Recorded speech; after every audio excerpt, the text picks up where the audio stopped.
Your town needs you. I saw the captain just now. I would speak with this duke.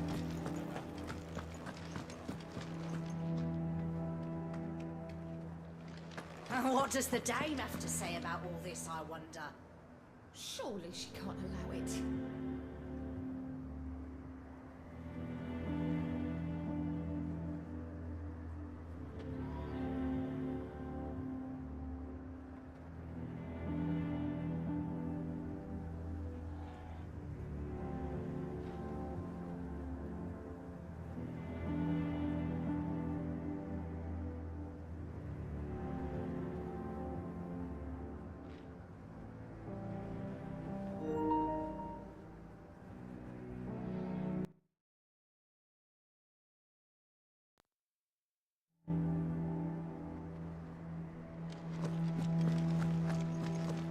So you are content to abandon...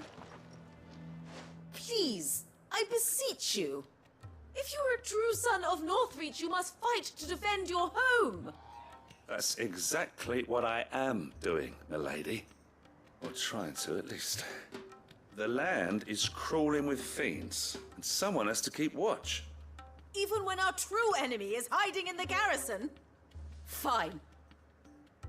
You're not the only able-bodied man in Northreach. Thank you so much for your help.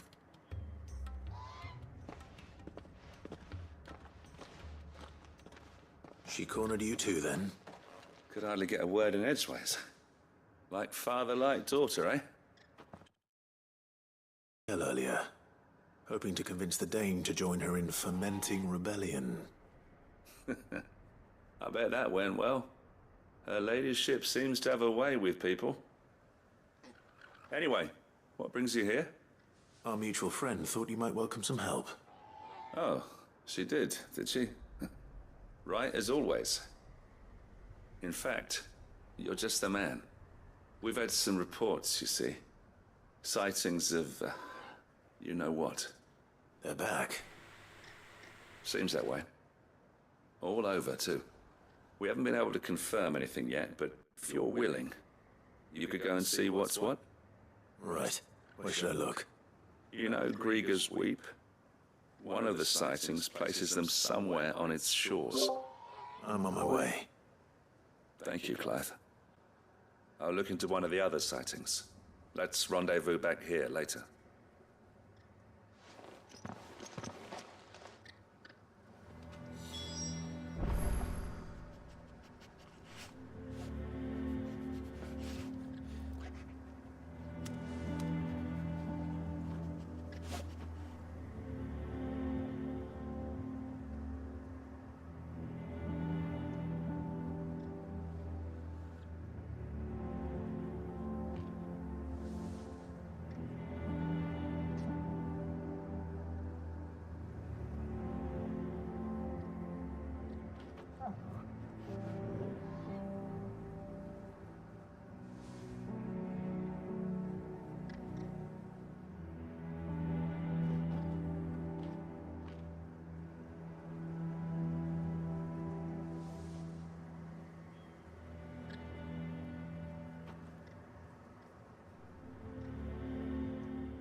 Damn it. The reports were true. I need to stop them before they get to the town.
Call that a test, Ultima? Clive, it's me. Are you all right? I am. But it seems the reports were true. The thralls have returned. I dispatched the few that I found, though. Well, that's something, I suppose. But what were they doing south of town? They all came from the north last time. We might be able to fend off an attack from one side or the other, but from both? Do you have eyes in the north? Some. I should probably go and have a look, though, just to be sure. You head back to Northreach. I want you there just in case war breaks out while I'm away. What do you mean? Her ladyship's been busy working her magic on the townspeople, stirring up ill feeling towards her father. She'll have her marching on the barracks if we're not careful. What? This is exactly what the Dane was afraid of. I'll do what I can to calm things down. Be careful out there, all right? Don't worry, I'm not like you. One sniff of those things and I'm running back to town screaming blue murder.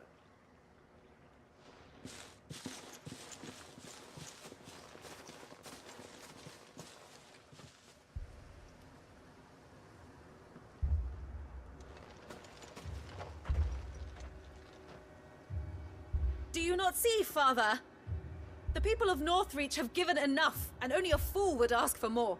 Listen to me, Sabine. Where would our people be without their country, hmm? The Empire is their sword and their shield. It is she that ensures they can live without fear. And now she teeters on the brink. Without their sword, how will the people fight? Without their shield, how will they protect their king? Can the unarmed stand against the advancing hordes? No. But there is yet hope. A new shield, a new sword. A new empire.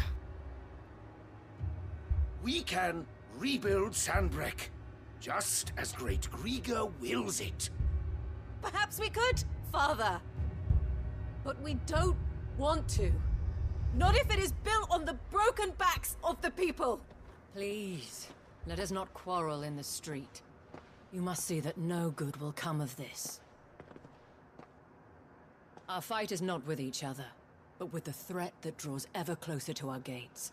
A threat that your sword has yet to rid us of, Your Eminence. You will hold your tongue, whore! You may have filled my daughter's head with your heresy, but I will not be corrupted. Corrupted? Your daughter's opinions are her own, as you would know if you had ever deigned to listen to her. At least I hope they are your opinions, and not posturing born of a family feud. Northreach deserves better than that. Northreach deserves better than you, Carla. Yes, I know who you are. The slut of Twinside who bedded a Branded.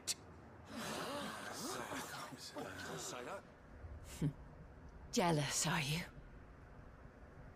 That a woman might choose a bearer over a pious man of Griga. Clive! I met a swarm of thralls coming south from Oriflamme. Hundreds of them. Too many to count. Oh, fuck. No. Work on the fortifications has scarcely begun. We will retreat to Caer Norvent and there make our stand. Did you hear me? That was an order! While this is but a heartfelt plea, let us make our stand here and protect our homes. Protect those that we love. Together, for Northreach!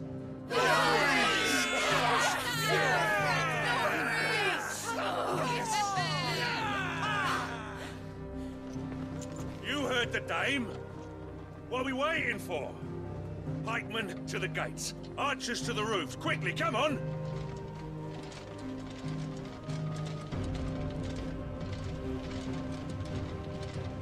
But she is but a common... Whore, yes. And we'd follow her to the gates of hell.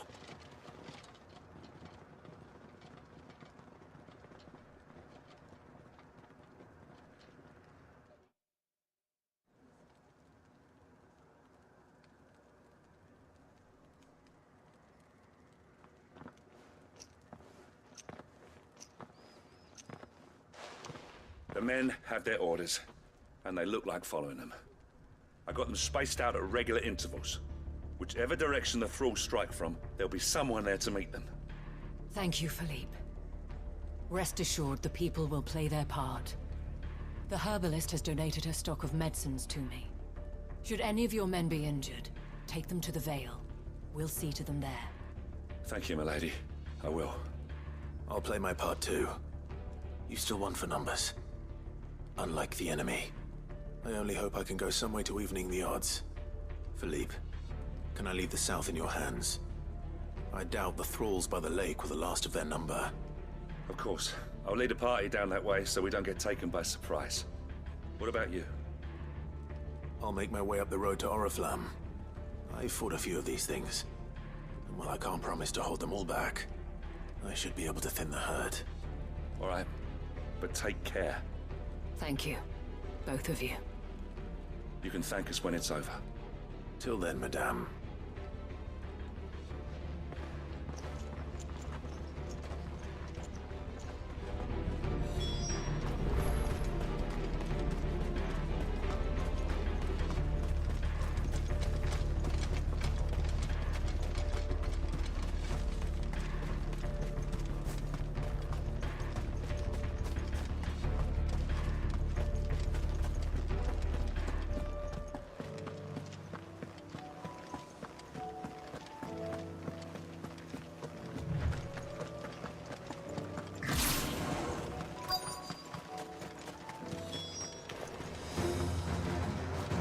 This is more like it. Come on then. Test me.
It's only just begun.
That looks to be the last of them.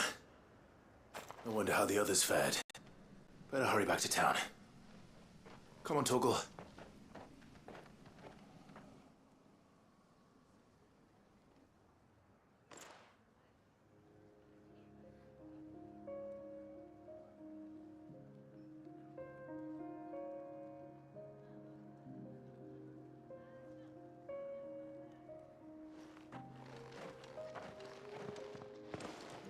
Clive, it's good to see you.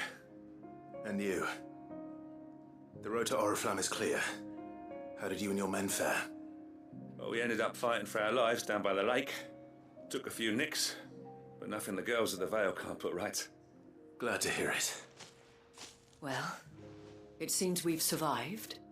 For the time being, at least. I thank you both for answering the call.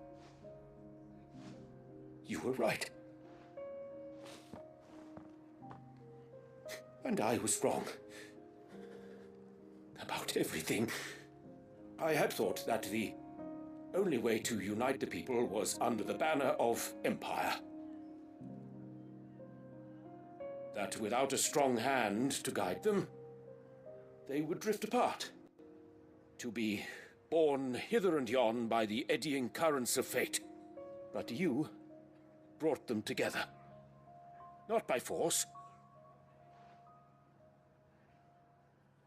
nor by the exercise of goddess-given authority,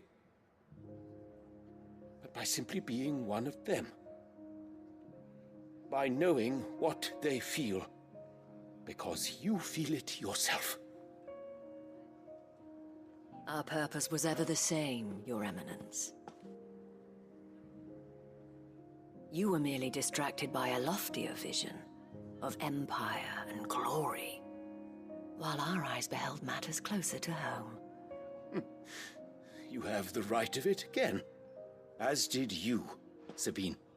His Radiance said it himself. Sanbreque is naught without her citizens. I forgot that, and I am sorry. I'm sorry too, Father. I should never have taken things so far. I only wanted you to understand how the people felt. How I felt. But my anger got the better of me. Do not blame yourself, my dear. This was my doing. I should have listened to you. To all of you. Your Eminence, your Ladyship, I do not doubt that you came here with the best of intentions. But I believe the same could be said of us all. We all want safety, security, prosperity. Not just for Northreach, but for the entire realm. And we may yet achieve it. If only we work together. Will you join us in this? Yes. We shall. Thank you, Your Eminence. Now that that is settled, I must go and see to the wounded. The Vale's doors are always open to any soldier in need of relief. And today there are more than ever before.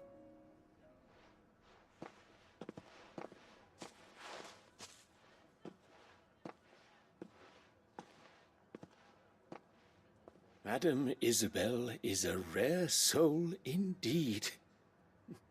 In these dark times, I see that it is not men like me who should lead the realm, but women like her. You're right. If only I'd listened to her when I had the chance. Forgive me for saying so, milady, but you still do. The Dame said it herself. We can turn things around. We just have to work together. And that goes for you, too. You're one of us now. One of you? Well said, Captain. Let this be a new beginning.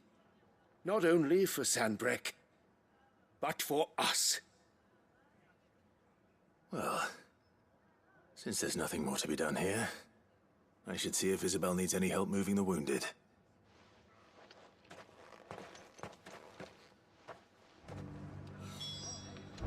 Can we get you anything?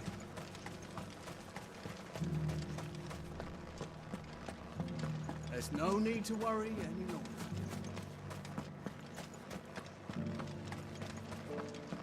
saw several soldiers being carried to the Vale. They'll be well taken care of, I'm sure.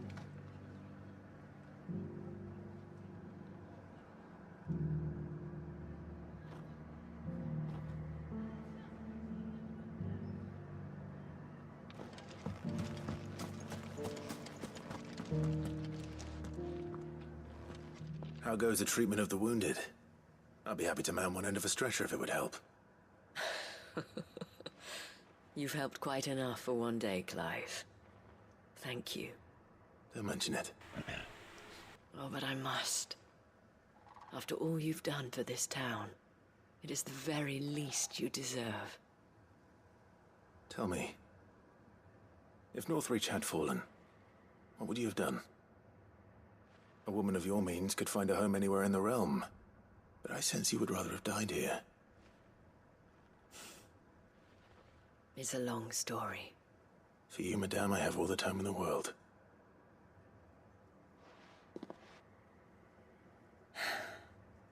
Very well. Long ago, I had a life in the Crystalline Dominion. I was Carla then, courtesan to the nobility. So sought after was I that it was only they who could afford my time. Alas, those halcyon days were not to last. For naive as I was, I fell in love with a bearer. He was my master's guard, the gentlest man I have ever known. After they discovered us together, he was whipped bloody and forbidden from ever looking at me again. And so we fled. Not that we had anywhere to flee to. We wandered, aimless and starving, half dreading, half praying that the next day would be our last. Until we found ourselves here, in Northreach. It was the Vale that took us in, that fed us, clothed us, and healed our hurts. Those that could be healed, at least. My love was already too far gone. He passed away. He did. Not long after we arrived. But at least we were able to share a few moments of peace before the end. It was the greatest gift I have ever received. But the generosity of this town and her people did not end there. The men and women of the Vale supported me through my grief. Shared in it, though I was still a stranger to them. They treated me like a sister. And so I swore that I would always do the same. That I would return the kindness that Northreach showed me. That I would repay my debt to the Vale.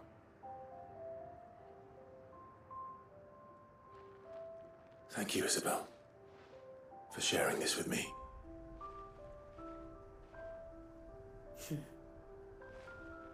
You're a lot like him, you know. Perhaps that is why I have such a soft spot for you. Never stop fighting, Clive. And I shan't either. I know that it will not be easy to keep Northreach together. But our efforts will be rewarded. Just look at us now.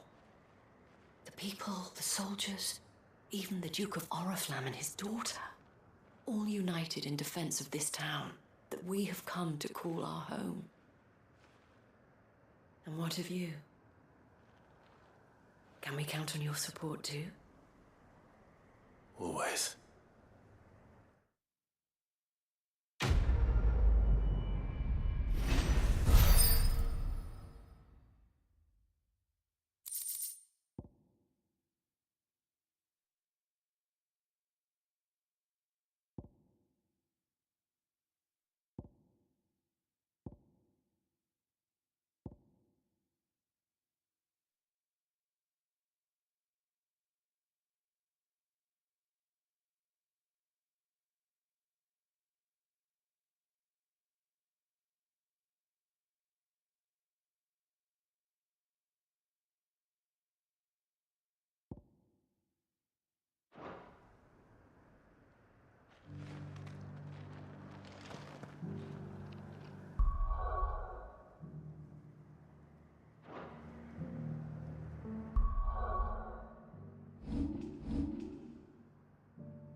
Joshua, what's wrong? And don't say nothing. It's... not nothing. I've received word from Cyril. The Undying have found Father's will, or something akin to it. His will? How? Where? In the crypt beneath Rosalith Castle. After Kupka was kind enough to drive out the Imperials, the Undying took the opportunity to recover what relics of the Duchy yet remained. And in the process of doing so, they found a letter from Father. I'm surprised anything survived down there. Cyril asked that I join him in Tabor at my convenience. I have been meaning to go, but... would you join me? Of course. I want to know what's in that letter as much as you do. Very well. I am ready to leave when you are.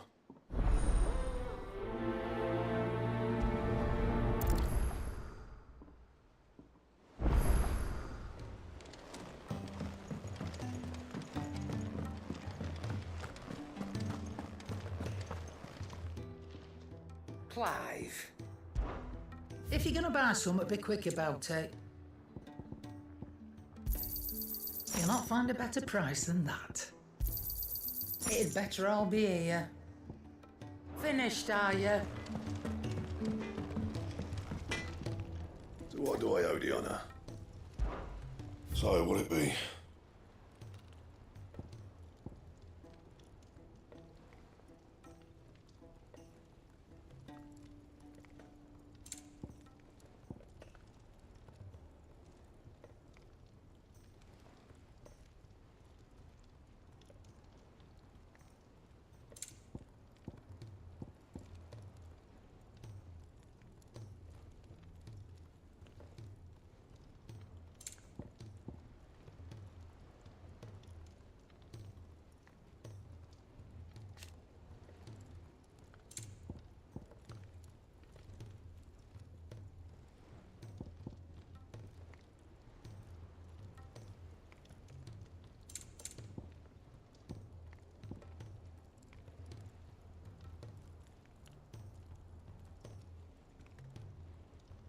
Anything else?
There's something about it.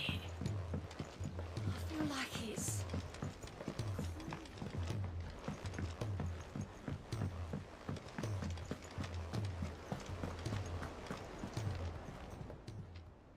Welcome to the Patron's Whisper.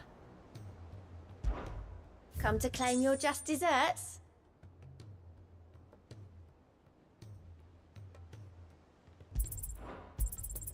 Here you are.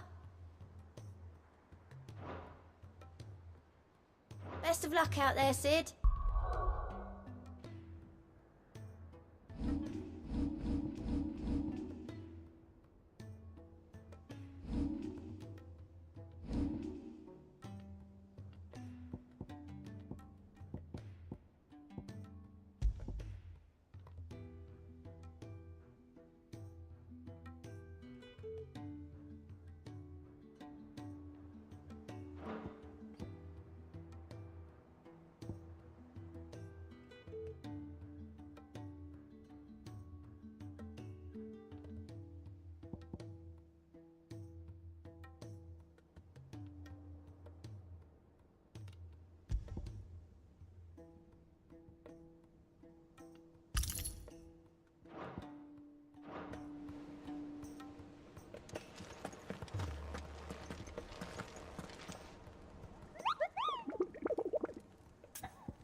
do you think happened to Miss Middledore?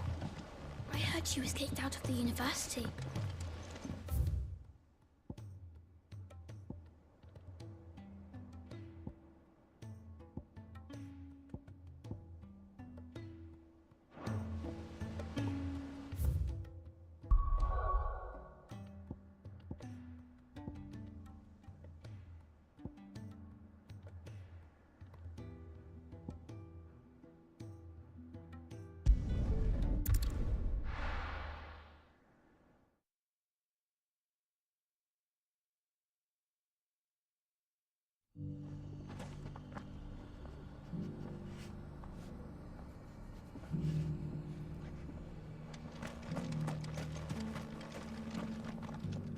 Are you buying or selling?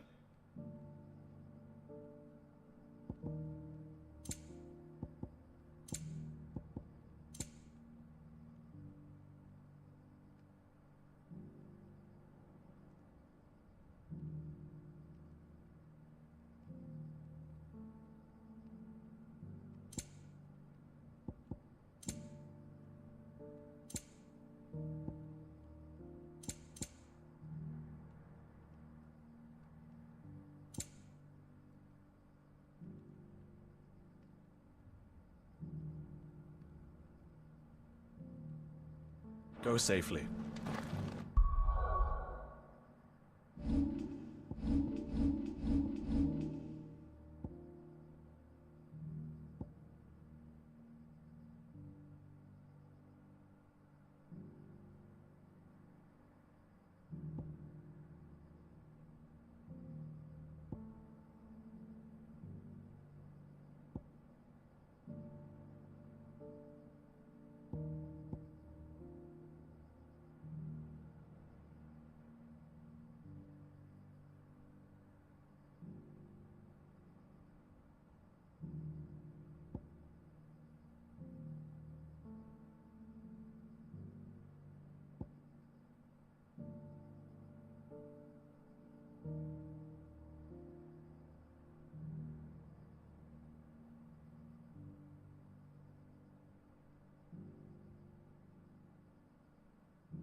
Your Grace, my lord, I trust your journey was not overly onerous. Cyril, you found a letter from Father? Yes, I have it here.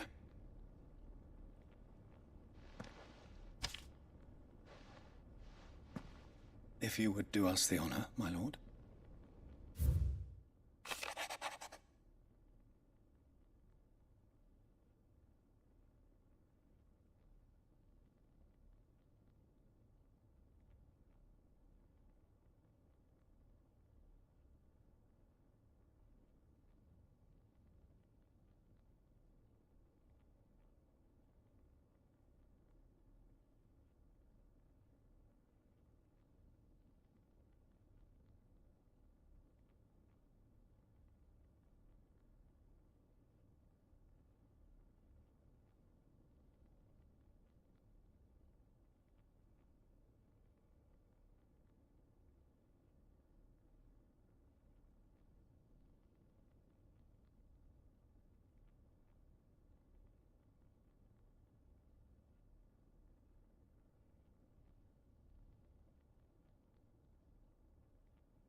An inheritance.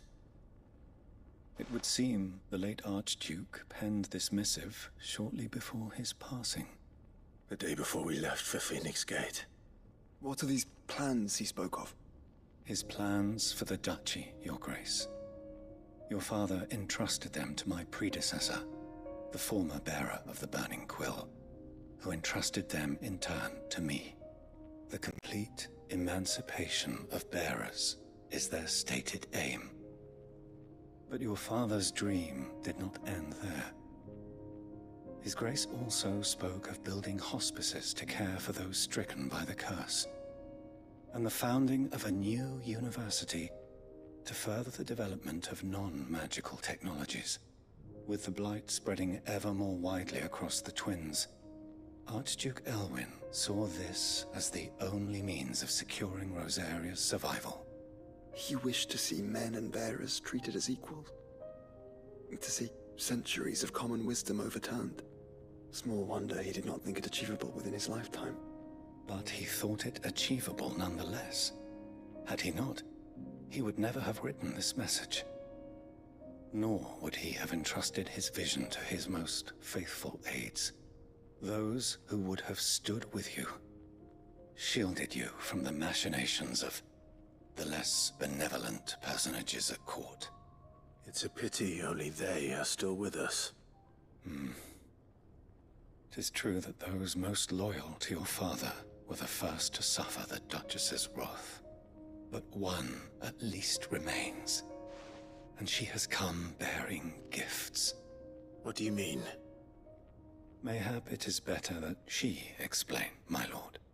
After all, the duties entrusted to me by my predecessor extended only to recovering His Grace's will, and arranging a meeting with the one who might execute it, or a part of it, at least. And where is this woman? She awaits you in the archive, Your Grace. Thank you, Cyril. Shall we then?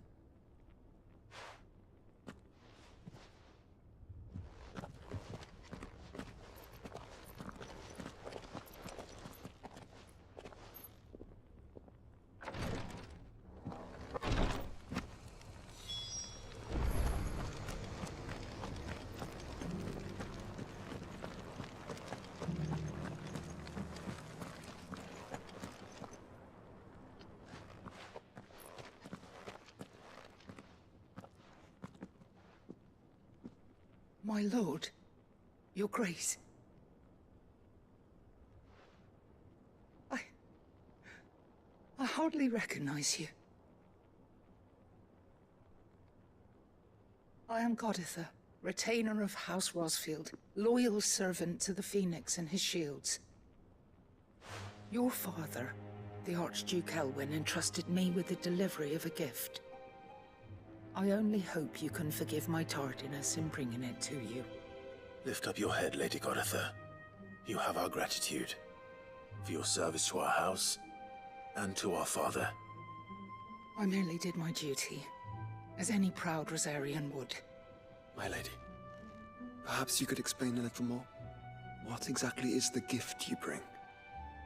As I'm sure you know, it has long been the custom for the children of House Rosfield to be presented with certain keepsakes upon their coming of age. Indeed it has. Our father often spoke of the day when our turn would come. And had he lived to see it, he would have presented you with the treasures I bear. Matching armbands for you both. Alas, he did not live. Indeed, he was taken from us even before they could be completed. He had intended to claim the Heartstone with which each armband was to be finished himself, but it was not to be. And his gifts remain incomplete. I see. It saddens me to bring them before you, as they are. It was your father's wish that you be presented with the finished articles, not these works in progress. But with his grace long since gone, and the stone left unclaimed, I had little choice. You are grown men now, and his house is yours. And while I would not presume to insist upon your claiming the Heartstone in his stead, I know that nothing would have pleased him more than for you to do so. Thank you, Lady Goditha. What say you, Clive? What else? Of course, my lady. May our father's will be done. Oh, I am much obliged. Do you know where we might find this Heartstone, my lady? I do. Though it may be a matter of a good deal more than simply happening upon it. It is found in the bellies of elder griffins, you see. We do at least know where to find one. A certain specimen has made its nest in Titan's Wake, not far from here. A certain specimen? You are most perceptive, Your Grace. In answer to your unspoken question, yes. In fact, this is the very same beast your father meant to slay. I have been tracking its movements since you were but a boy. Were you to slay it in his stead, as men of House Rosfield, it would surely make your father proud. What say you, Joshua? What else?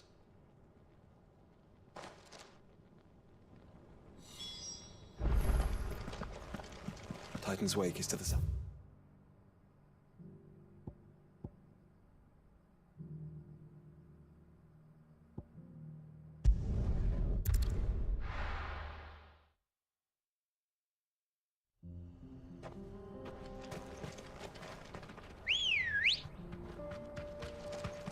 Good girl.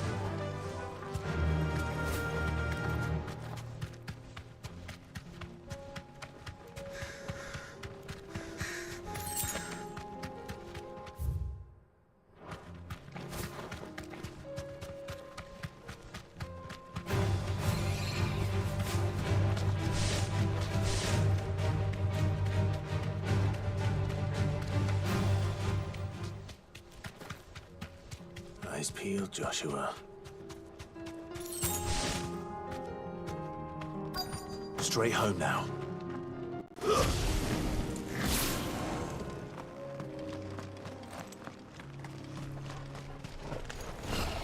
There it is. For House Rosfield.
Is this the Heartstone?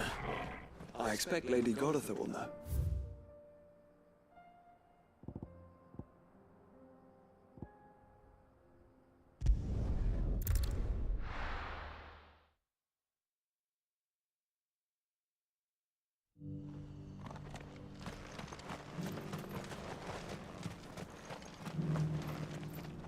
Welcome, welcome.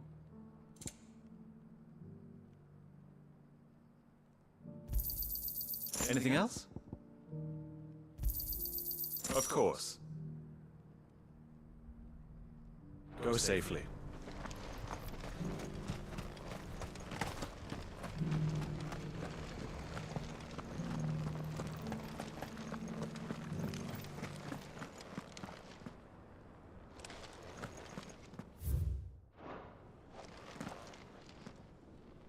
Oh, thank the Founder you were safe. The Griffin is slain then? And a Heartstone claimed.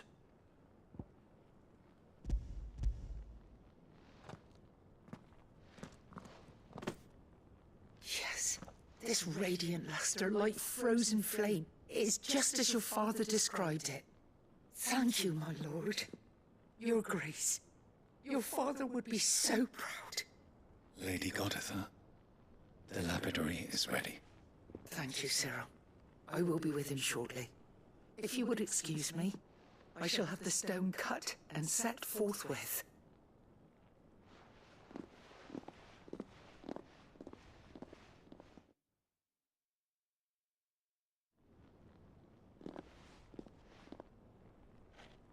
The armbands are complete. Pray, take them. They are yours, after all. Heartstone is harder and more enduring than garnet, or even ruby. It symbolizes unwavering will and devotion. And the graven vines encircling the stone represent the unbreakable bonds between you. It's a message. Father knew we had enemies both inside and outside the duchy. Enemies who would thwart his vision. Only with unwavering devotion would it ever be realized. And only if we stood together, as Phoenix and Shield, as brothers in arms, only then might those enemies be overcome. Indeed. His Grace knew the enormity of the task he would entrust to you, his heirs. But this was more than just a message. It was a promise. That he would always be with you. Thank you, Lady Goditha, for remaining the steadfast custodian of our father's will. Forgive me, my lady, but there is something I don't quite understand. The Undying told me that after Father died, Mother claimed all of the ducal treasures for her own. Even if the armbands were incomplete, she would surely not have overlooked them. So, how were you able to keep them from her? Because I was the keeper of the vault. Though I was but a lowly servant, your father spoke to me of his intentions for the bands, of the deep love he had for both of you, and his hopes for your future. In the days before the disaster at Phoenix Gate, I discovered that the Duchess had ordered her jewelry be sent away from the castle. It was then that I knew she meant to betray us. I tried to warn your father, but it was too late. When word of the fire reached Rosalith, I knew my time was short. So I took up the armbands and I fled into the night. And thank the Founder you did. Yet my duty to your father was incomplete. Not knowing what else to do, I followed the Griffin, thinking I might claim the Heartstone on its passing. And so my pursuit continued, until Lord Cyril appeared before me. He informed me that His Grace's will had been recovered, and that his sons were alive and well. Lady Goditha, on behalf of my father and all the people of Rosaria, I thank you for your loyal service. As do I. Thank you, my lord. Your Grace, for coming back to us, for giving my service meaning.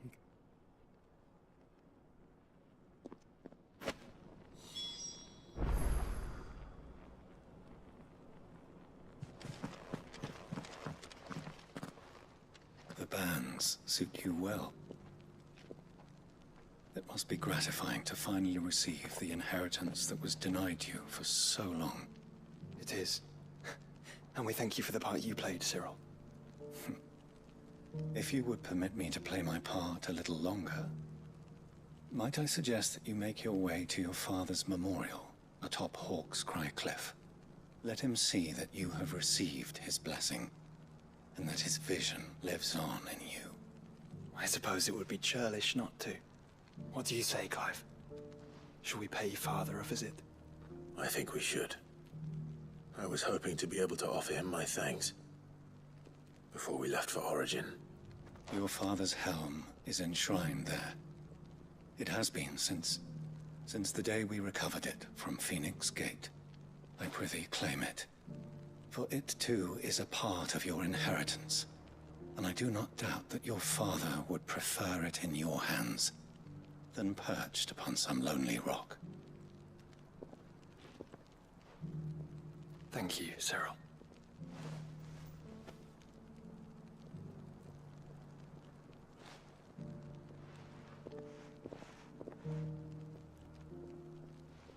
Come on, Clive. He's waiting.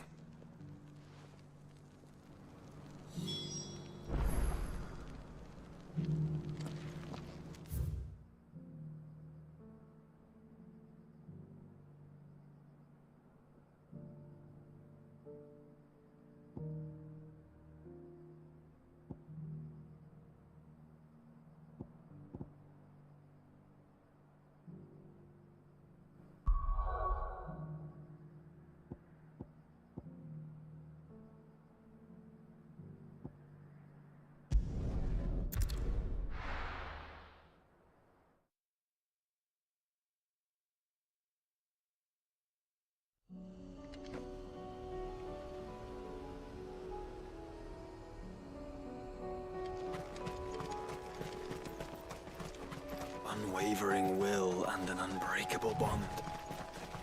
Do you really think we're strong enough? To save the world? Of course. To have overcome Father's political enemies? Of that I'm less certain. Especially knowing what we know now. What Mother was truly capable of. But perhaps these bands would have helped. Knowing he was with us would have made all the difference.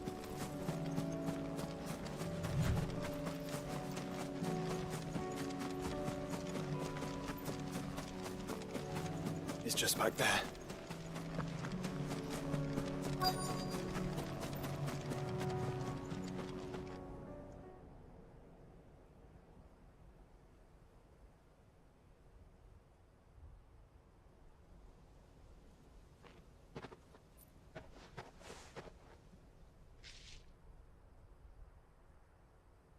Father always fought for what he believed was right.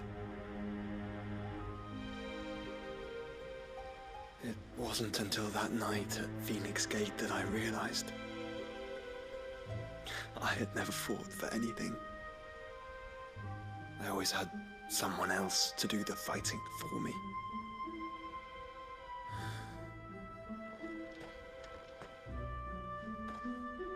No matter how fate conspired against him, he never lost heart, never looked back, never stopped fighting.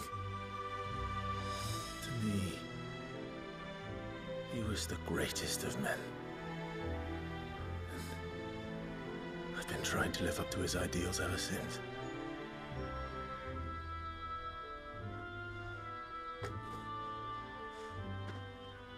We all have, Clive. We all have. And we'll keep trying. Because that's what he would have wanted. What he would have done himself. Even if it meant standing against the very gods in the heavens. I shall be borrowing this, Father, if I may. That you might watch over us as we follow in your footsteps.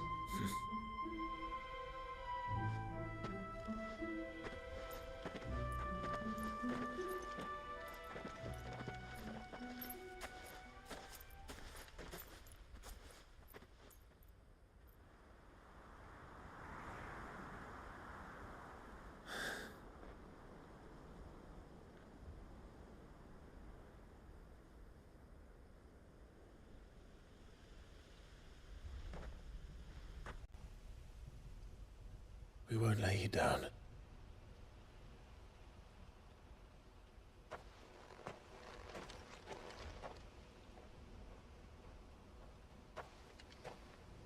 Onward, then. Onward. To the end. And to a new beginning.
Clive, my boy!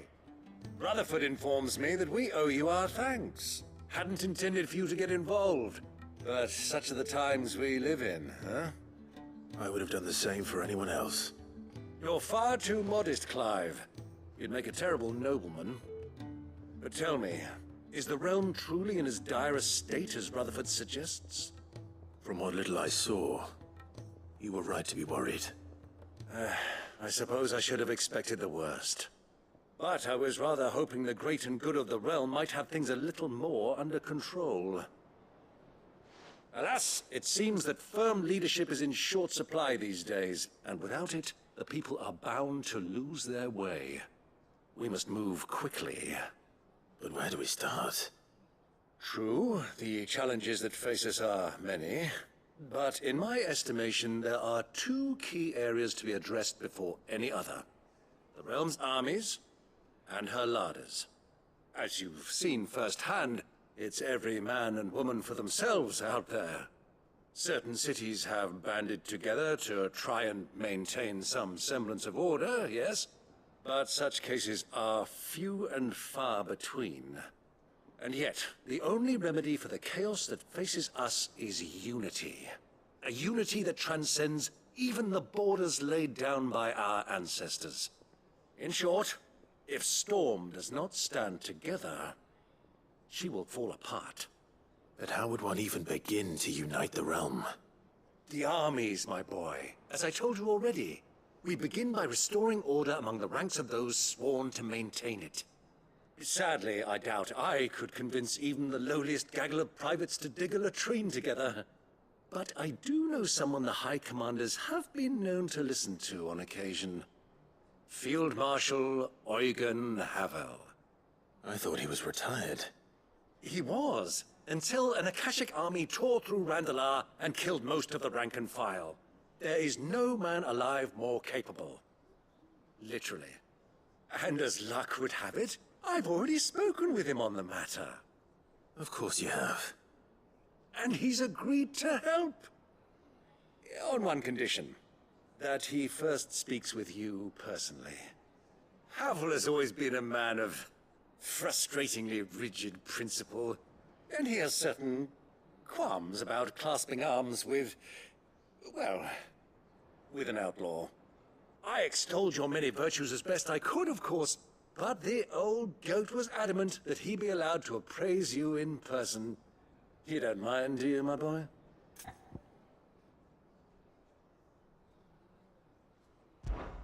Of course not. As long as chaos reigns, we will never build a better world. I'll do whatever it takes. And if the Field Marshal wishes to speak with me in person, then so be it. That's the spirit. I'll leave for Randalar at once. Would you send a Stolas? Of course. Rutherford is already in the Dalmekian capital. I'll have him tell Havel to expect you forthwith. Excellent. Thank you, Uncle. No. Thank you, Clive.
Well met. A fine choice. You've a discerning eye.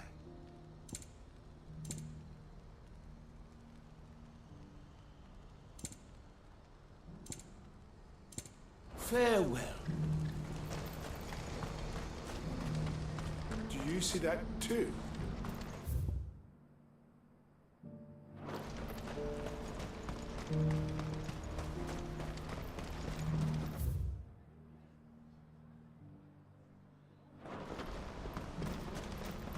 No use calling Ambrosia now. What is it? Oh, please. Stop. I'm scared.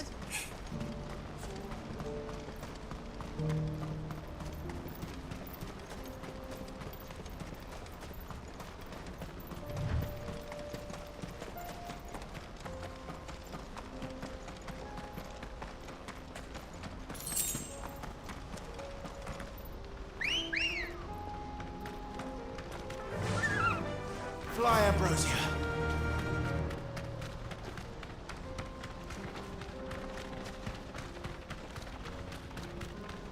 Have care.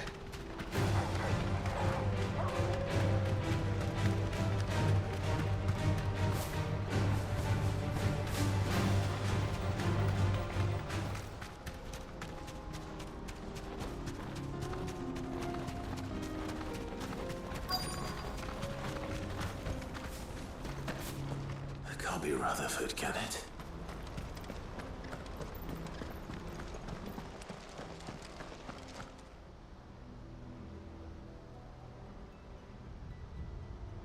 Turncoats and cowards, the lot of you! If it's a fight you want, it's a fight you shall have! Allow me. I don't need your... Please, Field Marshal. Oblige him. This won't take long. You're right. It won't. Men, finish him.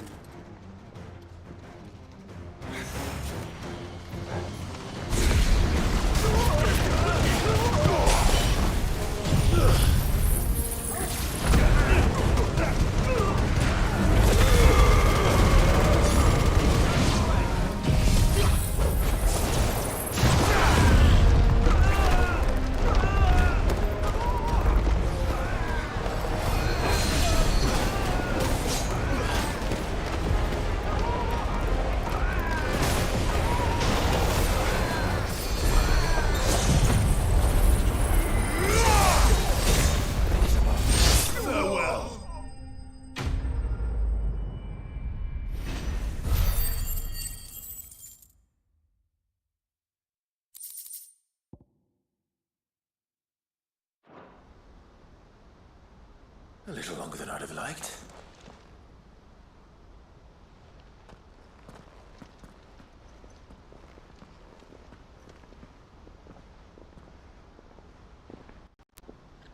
Field Marshal Havel, I presume. Are either of you injured? No, my lord. You arrived just as our escort turned on us. Fucking traitors. I'd heard reports of soldiers in the outlying regions abandoning the oaths they swore. But I hadn't thought the corruption had reached so close to the heart of the Republic. It's a fucking disgrace. Your interfering old bastard of an uncle tried to warn me, of course. My lord Marquis. Or is Sid the Outlaw more to your liking? Call me what you want. It doesn't change who I am, or the urgency of the message I bring. My uncle has a plan to right the realm, and he needs your help to see it through. Before I agree to anything, I'd have you answer one question. What do you stand to gain from all this? I won't deny that I might benefit from further chaos. But I seek a new beginning for all of us. And while the choices I've made may not always have been the right ones. I know I made them for the right reasons. For so long, so many of us have been told how we could live, how we could die, when it should have been our decision all along. Now, we have a chance to put things right. But in order to take it, we must stand together. Even if it be beside those with whom we don't see eye to eye.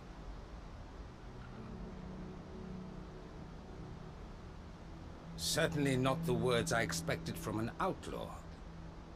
But perhaps your uncle was right. You are no ordinary outlaw.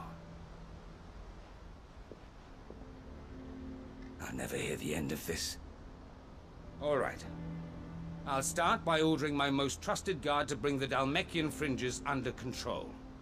Next, I'll make contact with my counterparts in the Imperial Army and see if I can't convince them to try and restore order in their own territory. Thank you, Field Marshal. But they are not the only ones we will need to convince. What do you mean? I don't doubt that I can bully some sense into a few generals. But those they answer to require a different kind of persuasion. And when it comes to honeyed words, well, we will need an envoy. One who can court even the most stubborn of statesmen. You, perhaps? I'm flattered. But I'm no diplomat either. And I have other problems to attend to. What we need is a skilled arbitrator. And I may know just the person. Is that so? And would he happen to be an outlaw too? Of a different kind, perhaps. Well, beggars can't be choosers. I suppose we'll all have to find a little of the outlaw in ourselves if we're to make it through this. Very well. Send your man to me right away. I shall.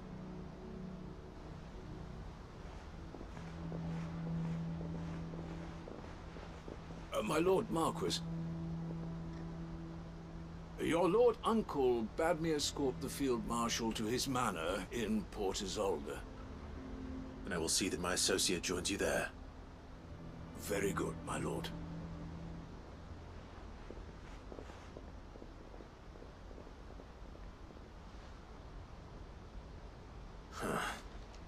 An envoy. I'm not sure I'm the man to talk anyone round. I can barely convince my brother to take his medicine. No. This is a job for someone with experience. Someone like Quentin. I hope I can convince him at least.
Quentin, I have a proposal for you. Do you now? Something tells me you'll be asking more of me than a cask of Gotand gold. Go on then. Propose.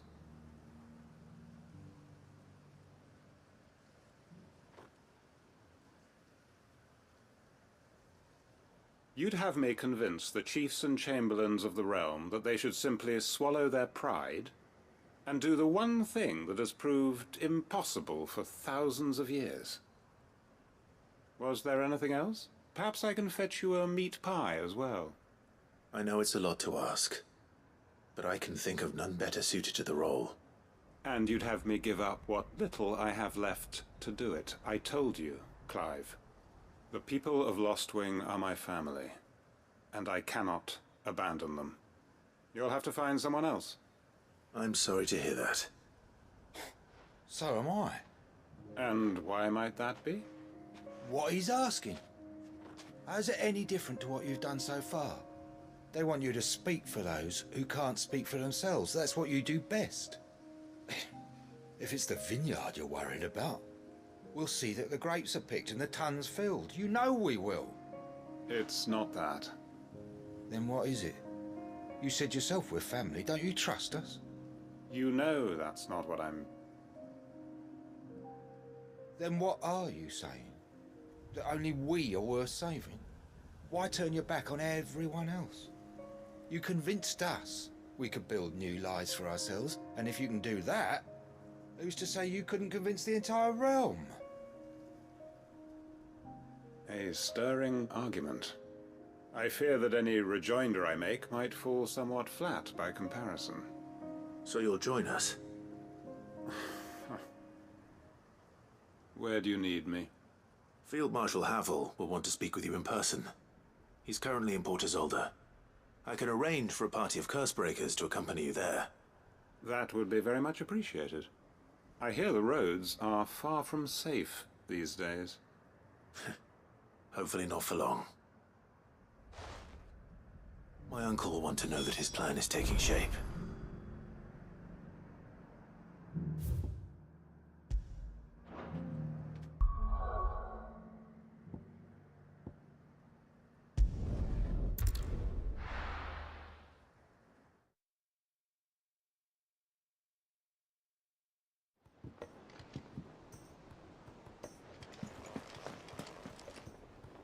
Uncle, I bring good news. The Field Marshal has agreed to your plan. Ha! Of course he has. I didn't doubt you for a moment, dear boy. Rutherford is accompanying him back to your manor in Port Isolde as we speak. They will await your return there. As will one other. One other? Who, exactly?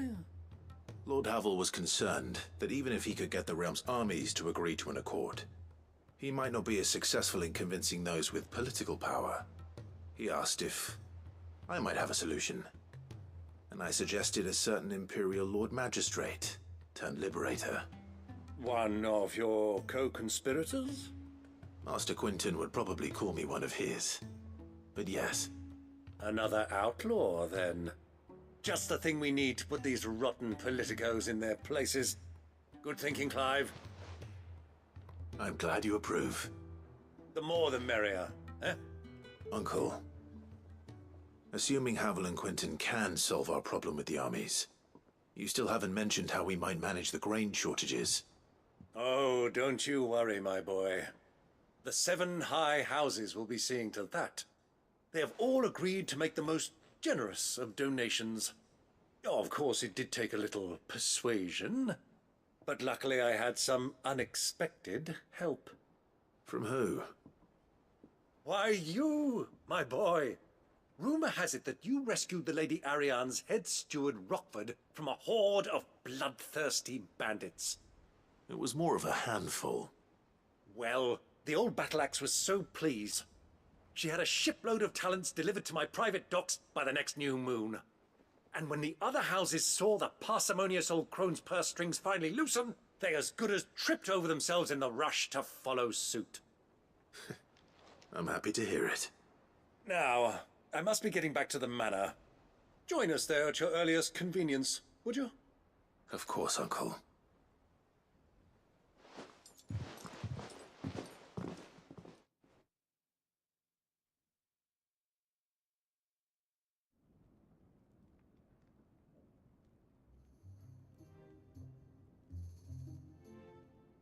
And how, pray tell, will we get that grain to the capital if the roads are still overrun with Akashic? You'll find another bloody road. I only have so many men, and I'm not about to send them headlong into an ether flood. That is, unless you'd have them turn as well. Well, I'd certainly eat less. Says the man with a belly bigger than a band of curls. My soldiers actually need their rations. Without any food to keep them going, they'll be dead even before you've sent them on your fool's errand. If I may, gentlemen, perhaps I might suggest an alternative approach. Though supply routes are indeed disrupted, there is no shortage of ships. Indeed, they bob away in every bay from here to Randalar, awaiting a safe haven. Allow them to make port and fill their bellies full of grain. And once those who crowd the cities are fed, ferry the displaced back to the countryside to work the fallow fields. But I'm sure that you wish to continue your discussion. Forgive the interruption. Two such firm friends as yourselves need no help from the likes of me. Rutherford spoke fondly of the great bond between you. Us? Friends? I can't stand the man!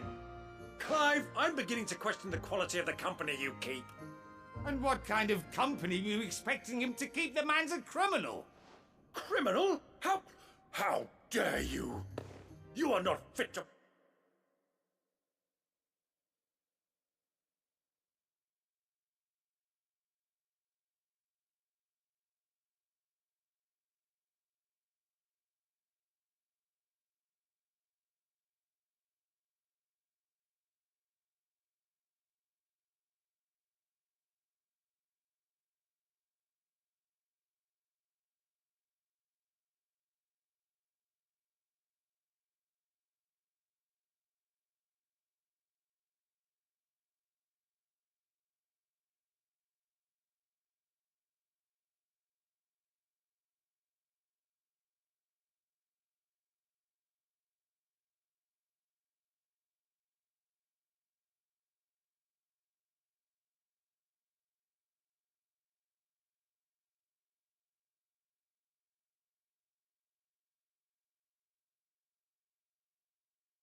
Breathe the same air as this fine, upstanding young gentleman.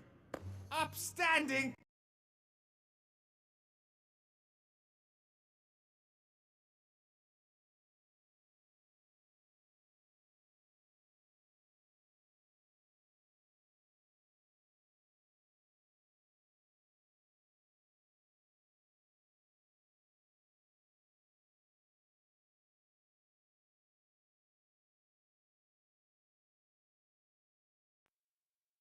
Might weather the current storm. And to do that, we must convince those in power, the generals, the statesmen, the nobles, that our cause is just. There will be disagreements, yes. And I imagine some resistance, much resistance. But we cannot let that deter us. If we show them the path, show them that we walk it ourselves, then I am confident they will follow. The fate of the world lies in my nephew's hands, but the well-being of her people lies in ours. And we must not squander the chance that Clive has given us. Uncle Byron, Now, with that settled, let's move on to the signing of the Accord. For what great moment in history hasn't been accompanied by a little ceremony?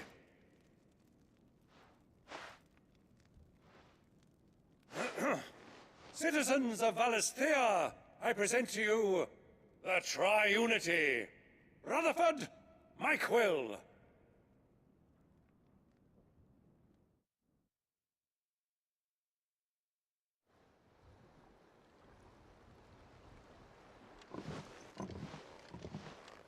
Well, my boy, the stage is set. That it is. This is the role you were born for. Now I ask only that you trust in the talents of your supporting cast. We shall play our parts to the best of our abilities, that you might have the opportunity to shine. The realm needs its Sir Crandall. And there is no better Crandall than you, Clive. I want you to keep this signed accord as proof of our faith in you. I will. Thank you, Uncle.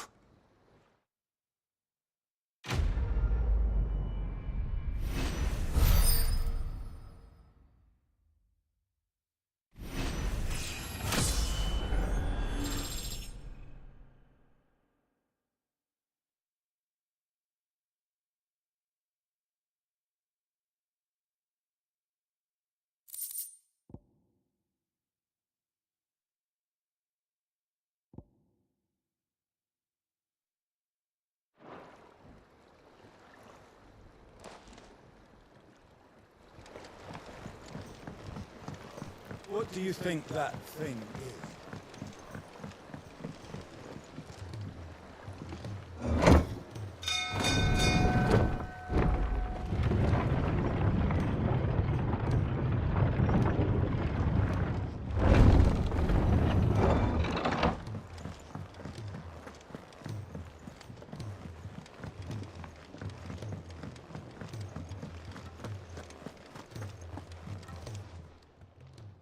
Clive.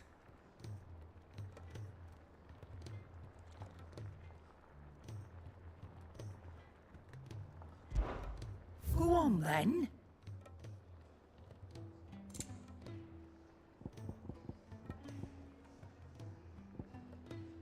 Finished, are you?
If Joshua's worried about Jill, I should go and speak with him.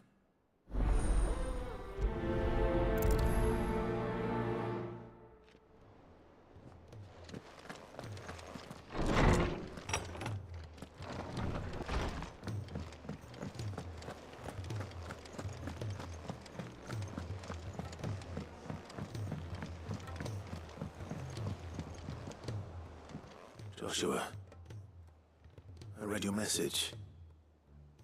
You're right. Jill is different. I don't think I'd realized how different, but since we returned from Drake's spine, I've felt it more and more. I suppose it's not hard to imagine why. She doesn't think she belongs anymore. And that's why we need to remind her she is still one of us. To let her know that we still need her, now more than ever. That you still need her. But how to do that? When last we were truly close, we were but children. Of course. Do you remember the time we accompanied Father on his annual tour of the Duchy? And Jill and I broke from the procession to ride up Anne's Hill. To see the snow daisies, I remember. It was the first time Father had allowed us to join him. And when he realized you were missing, he had the entire retinue down to the pot boys combing the countryside. In the rain. A thunderstorm forced us to take refuge in a grove of oaks before we'd even made it halfway there. It was the Lord Commander who finally found us, and needless to say, he was none too pleased. And it seems you and Jill have unfinished business. What do you say? Anne's Hill. It's not that far. True. Though I suspect it is also much changed. Little in southern Rosaria remains as it was when we were children. You're saying I should go and scout the area for bandits? I'm saying we should first go and see if there are actually still any snow daisies left. What would you do without me, Clive?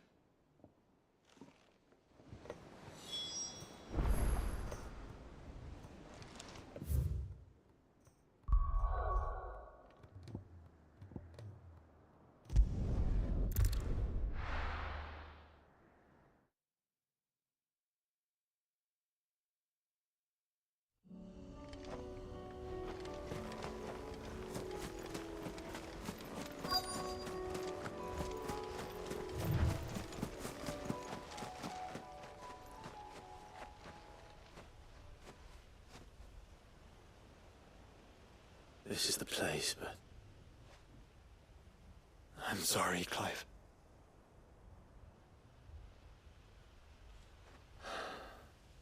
There's nowhere been spared. What do we do now? We keep looking. Man's Hill cannot be the only place where snow daisies grow. Perhaps, but... it's the only place I know of. You of. Then why not ask someone who might know of another? Someone in the backyard? To the hideaway, then.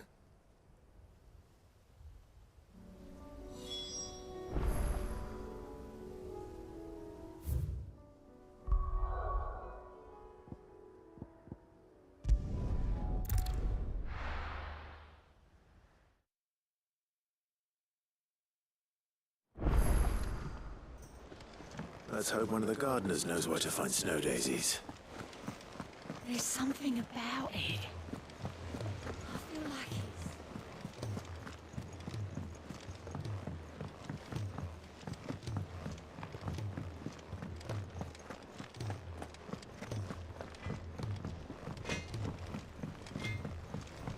it's... Say what you will, Lady Karen has seen our... Oh.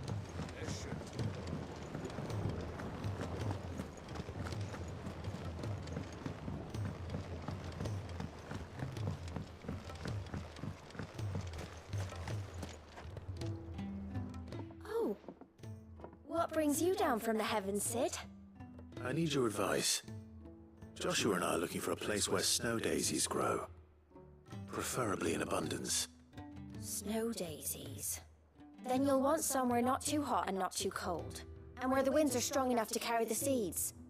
I reckon Man's Hill would be a good place to start. There in the Royal Meadows, perhaps? Both have similar climbs and the right elevation. If the Blight hasn't claimed them yet. Right. Thank you. Did you learn where we might... I recall...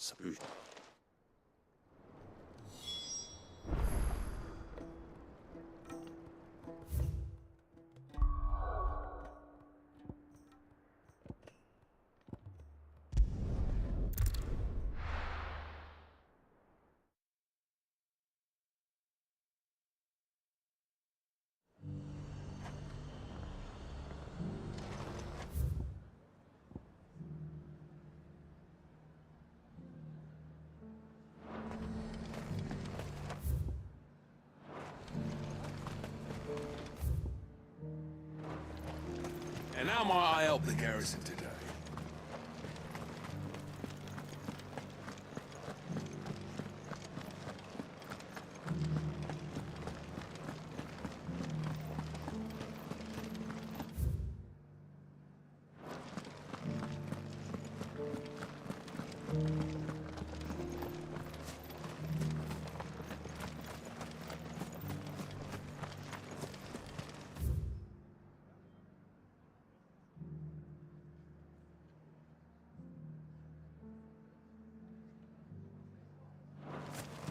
Those things didn't fight like men.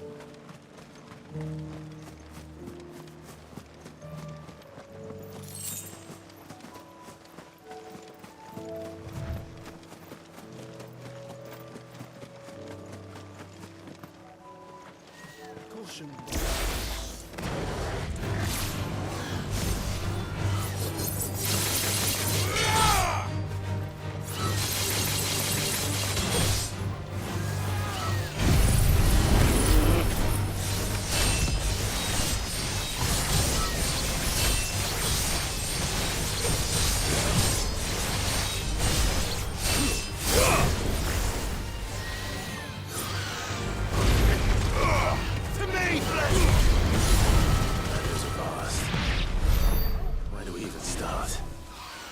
mentioned the coastline.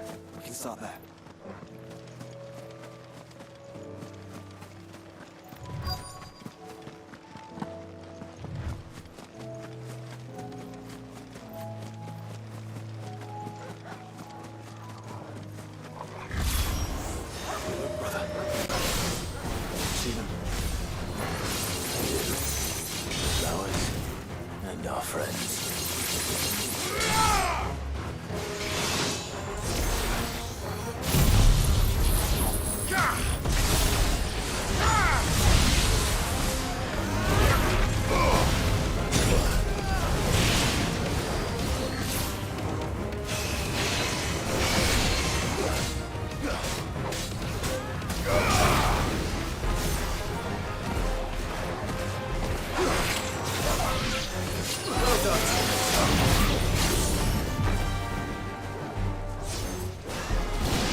What do you see, boy?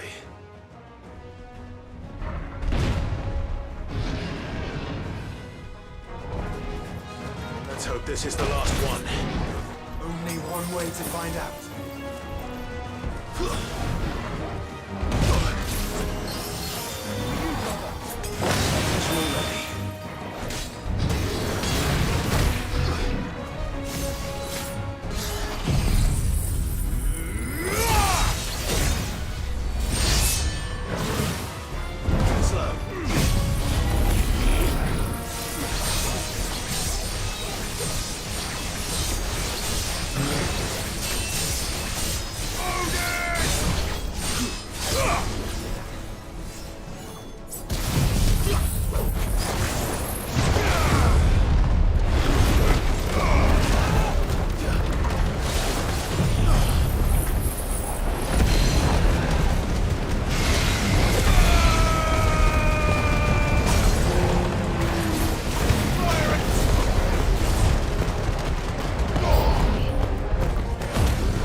Farewell.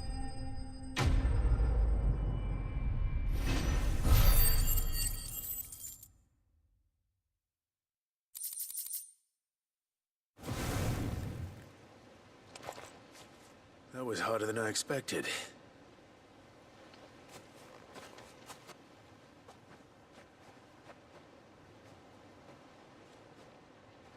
But found her.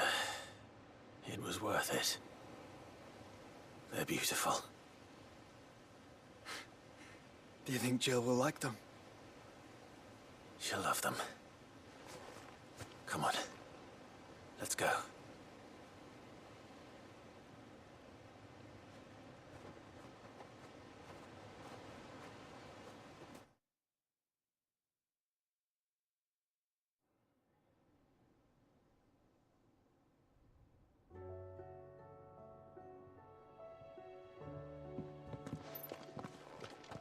It appears my work is done. The rest, as they say, is up to you. Well, you and the skies. We wouldn't want another thunderstorm now, would we?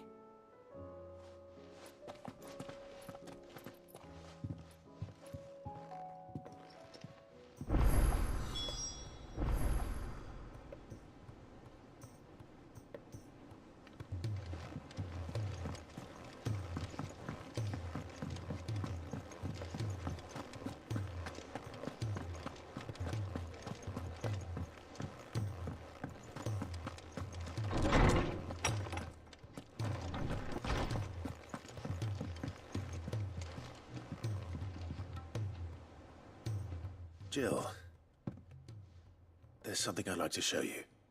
There is? And where might this something be? It's, not here.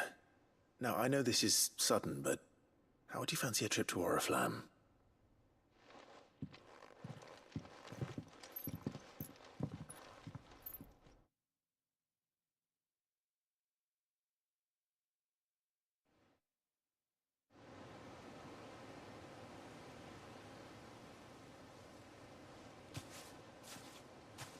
There are so many.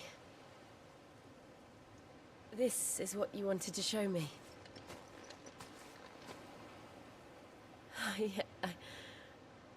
I don't know what to say. You don't need to say anything. The smile on your face is enough. We've been worried about you, Joshua and I. Do you remember when I took you to Man's Hill? Or tried to? How could I forget? You saw me crying and thought a change of scenery might lift my spirits. In the end, it earned me a nasty cough and a stern scolding from your mother.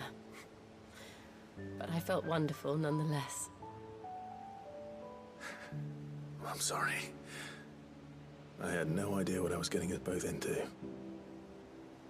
But I couldn't bear to see you like that. Before we left, my chambermaid told me she'd overheard your mother talking about my marriage prospects with some of the noblewomen at court. They were debating whether it would be more profitable to marry me off to one of the high houses instead of saving me for the ducal line. No one thought to ask me what I wanted. I was nothing to them. A pawn at best. I felt so trapped. So lonely. I didn't know. But I wasn't alone. You were there. Your hand in mine as we ran for those oaks. And I knew then, no matter what happened, I would be all right. I'll never forget that feeling.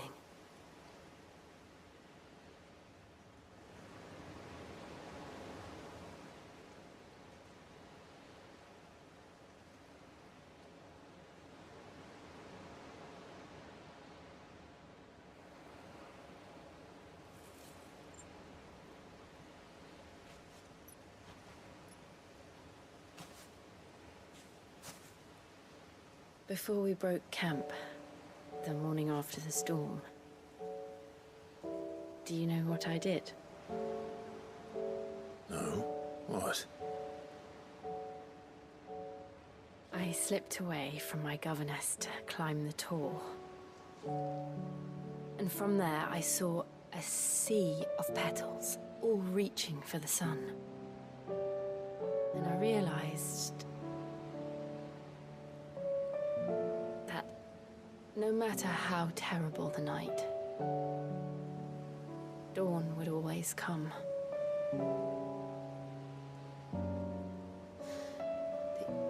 That you would always come for me. And you have. Again and again.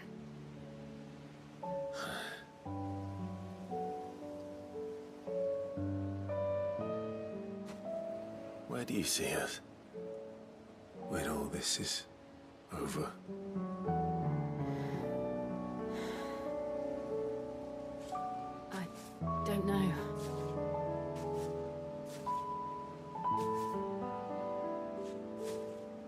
Not here, though.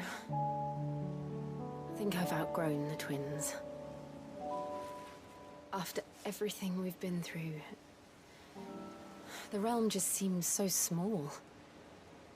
I'll need some space to spread my wings.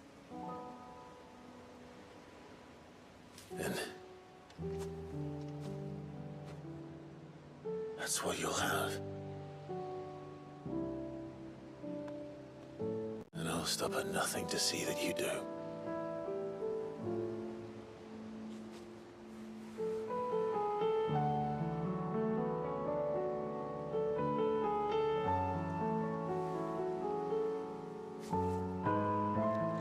I never was much good at garlands, but it'll have to do. I'll treasure it forever. Thank you, Clive. For this, the flowers, for everything. It's exactly what I needed. You are my treasure.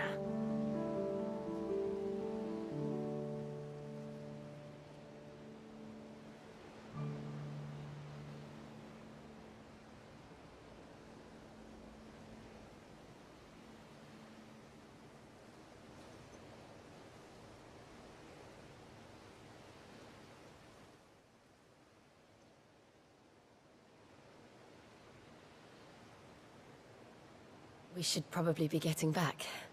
I expect the others are wondering where we are. You're right. There's still much to do. And we'll do it together.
There's something about it.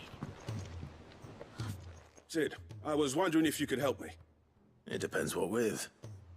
A bearer, but recently freed from his bonds, is keen to join the Curse Breakers. As you know, the work we do is not easy, which is why we test every volunteer's suitability. I was hoping you could oversee this one's evaluation. I don't mind, but why this one? Because he wants to be a scout. Our ranks are filled with men and women capable of breaking chains and putting slavers to the sword. But scouting, we're few with the nose for that, which is why we still rely so heavily on Gav. And since he accompanies you on so many of your missions, I thought you might be better placed to recognize the traits in him that we should look for in those who'd fill his boots. Sounds reasonable. So you're happy to oversee the boys' test, then? One can never have too many scouts. Truer words, Sid. I'll let the initiate and he is to... No time like the... No time like the present.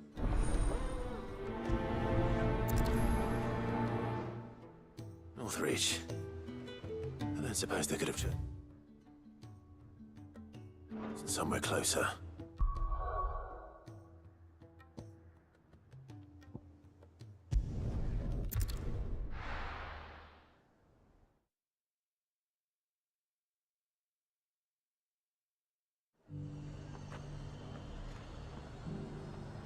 Nazaire might at least have mentioned where in Northreach he'd be testing this recruit. I'm nervous. Well, please. Gav! It was him who found me and freed me. No magic, no support, just one man and his nose. Came and sniffed me, it taught me, and I've been... You clearly have... So... You haven't even started yet. Now listen. Not far from here is an Imperial... And bring it here. No. Sneaking into a heavily guarded Imperial outpost and stealing the logbook would be quite sufficient. You'll need to assess the situation, determine a point of entry, create a distraction and effect an escape, all without being discovered and thrown into an Imperial oubliette. Ember, Gav isn't our best scout because he can do everything.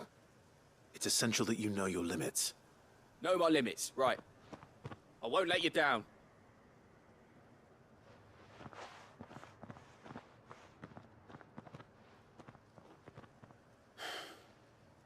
It shouldn't be as dangerous as I made out. But keep a weather eye on him all the same, would you? On my way. All right, Ember. Impress me.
These are clean kills.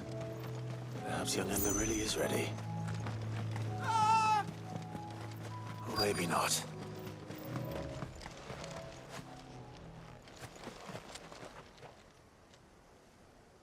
Damn it. Ember, draw your sword! I can't! Then run! If you want him, you'll have to go through me.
Ember, are you...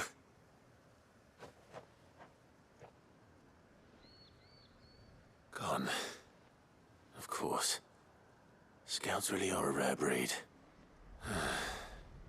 Back to Northreach it is then.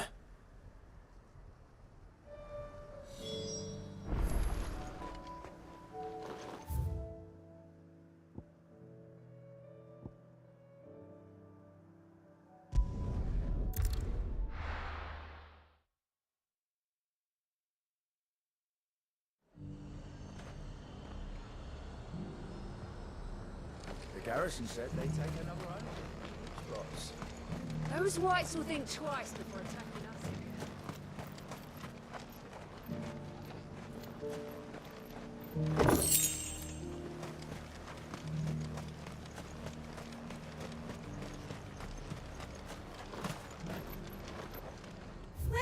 Welcome. You've a keen eye. An excellent choice.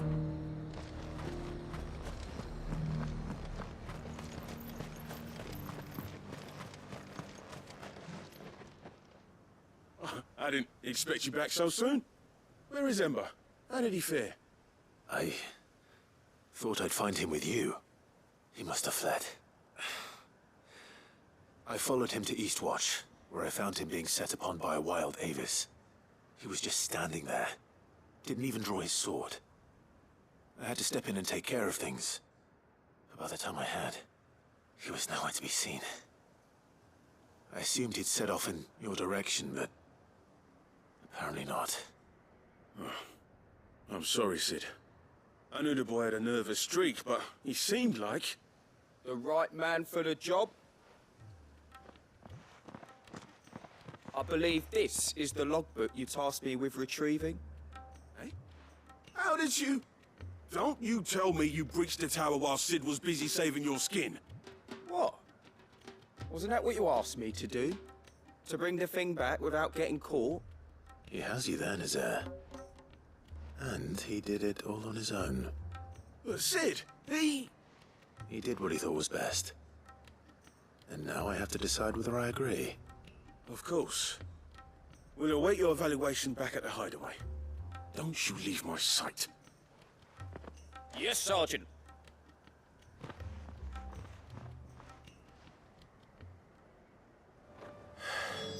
This won't be an easy decision.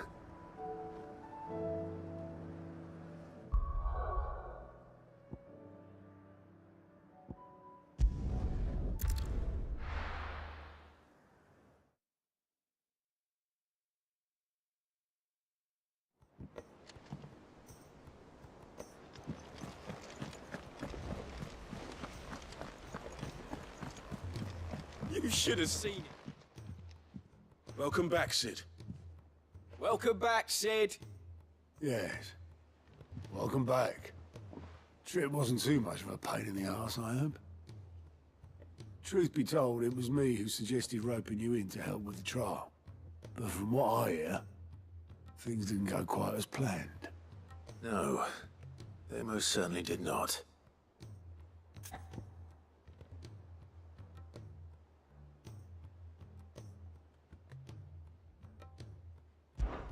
Ember lost his nerve in the face of a beast of prey, but he didn't lose heart.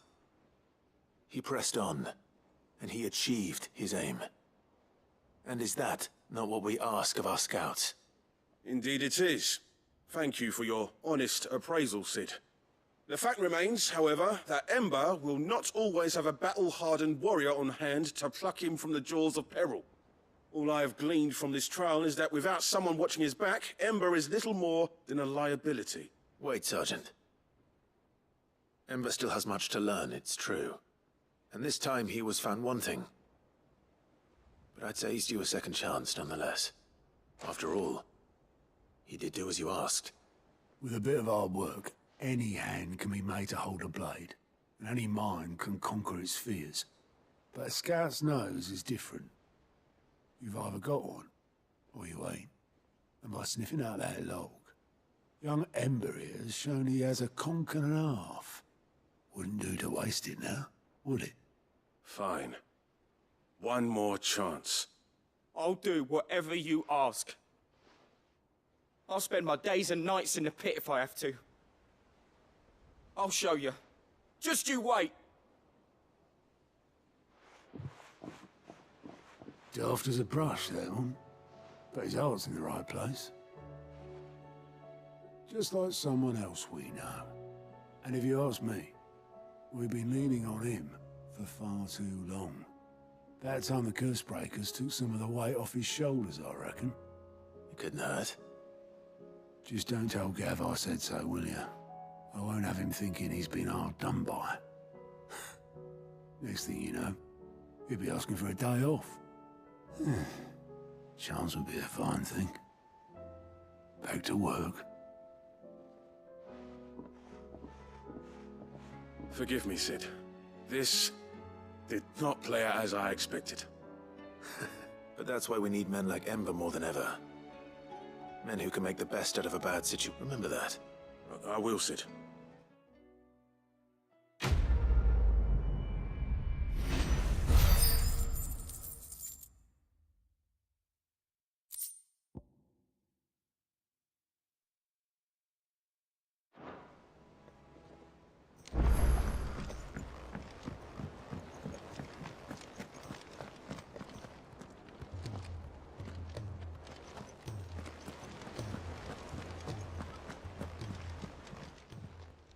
Clive! Anything catch your eye?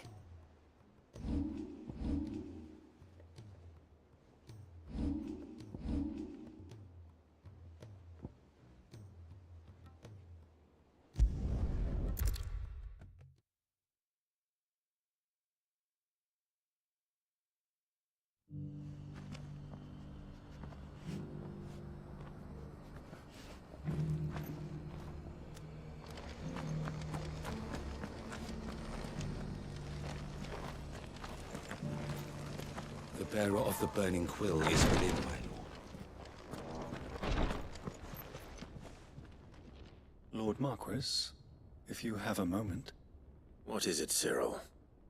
One of our brethren lately journeyed across the strait in order to pursue a new avenue of inquiry in our ongoing investigation. He sent an owl some while ago, but we have heard naught from him since. Was he surveying another fallen ruin? No. The object of his study was a savior cult that has arisen in Ash in recent years. We believe it may have some connection to the Circle of Malleus, an ancient religion that worshipped Ultima as its god. By gaining an understanding of this new faith, we hoped to learn more of the Circle's original beliefs. And so you sent one of your brothers to Ash? A continent teeming with orcs and Akashic? Fully cognizant of the risks, yes. I entrusted the mission to one of the most able of our order, the Third Chair, a master of the arts of combat and survival both.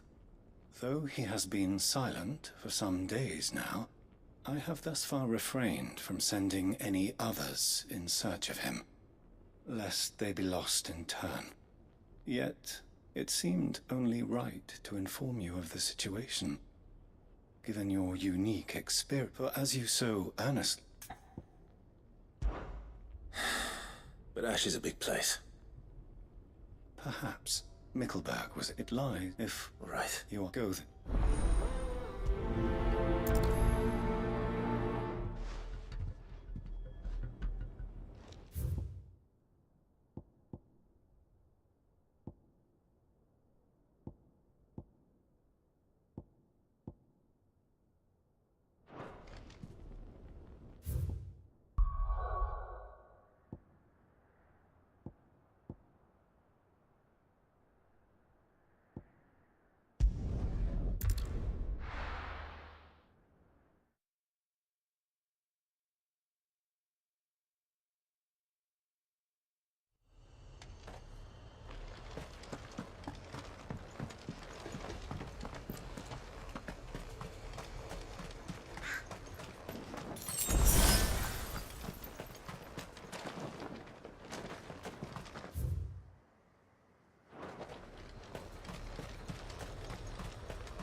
Ambrosia won't help me here.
It's over.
This be Mickelberg.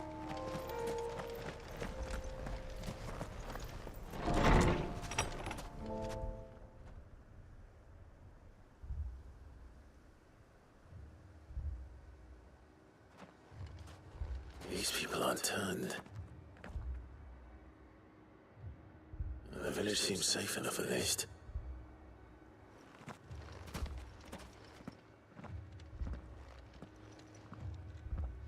What is going on here?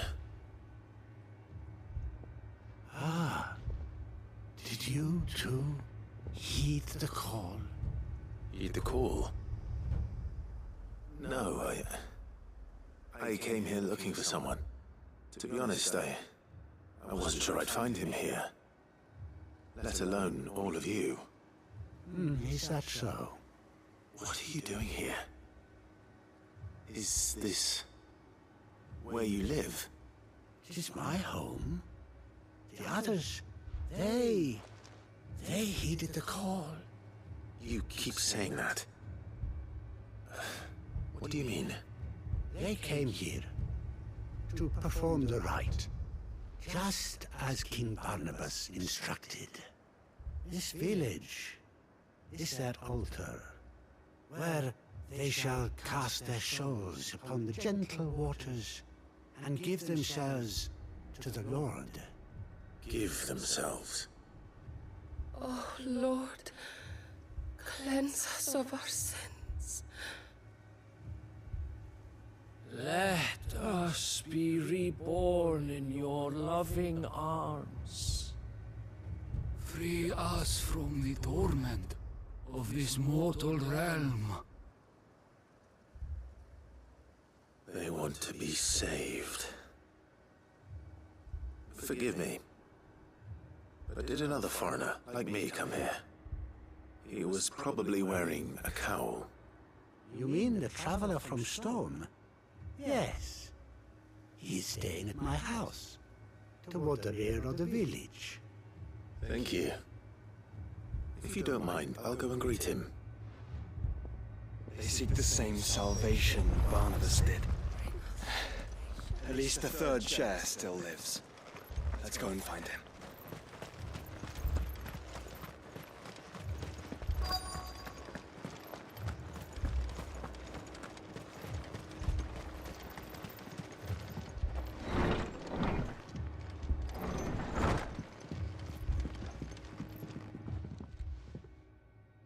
Excuse me. Are you with the Undying? I am. And so it would appear, are you? Lord Rosfield, if I am not mistaken. That's right. And you must be the third chair. I am. Cyril was worried for your safety. He sent me to find you. Then I must apologize. I did not mean to trouble the bearer of the burning quill, much less you, my Lord Marquis. He said that you had failed to report. Is there a reason for that? I came here to study the followers of this new faith. But the more I learned of them, the more my own faith began to falter. You've seen them at their prayers, have you not? They devote themselves to the veneration of their Lord with a fervor I have never seen before.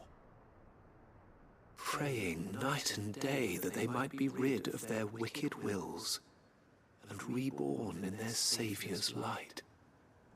Not that they might be granted respite from their worldly woes, but so that they might continue to serve him. Serve him with all of their beings.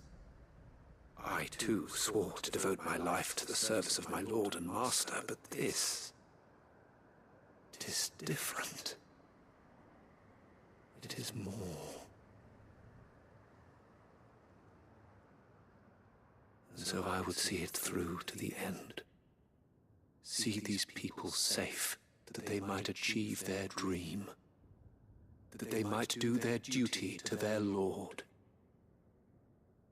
Even if it should keep me from doing my duty to mine. You do understand what their dream is, don't you? I do, my lord. They would cast aside their wills and become Akashic. I know that it may be hard to believe, but to these people, that is the very essence of salvation. Forgive me, my lord, but I must remain here. If you are to return to Master Cyril, I would consider it a great... Did you hear that, my lord? Something is happening. I'll go and find out what. Stay here.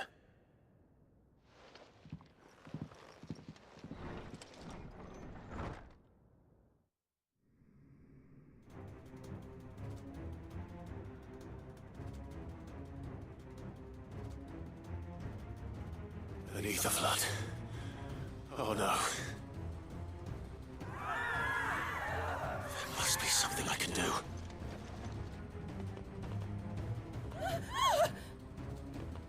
Echoes as well. Found her. Ready, brother? Ready.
meet again.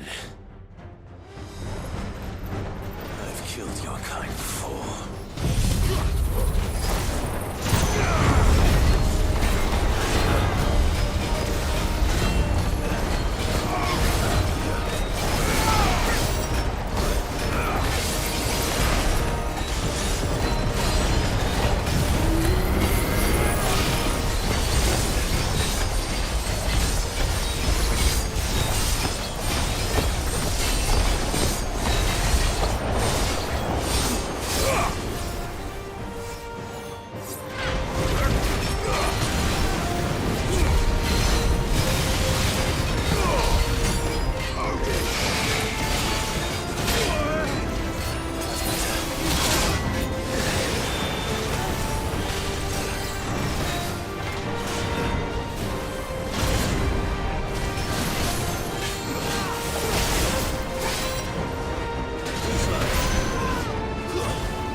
Damn it.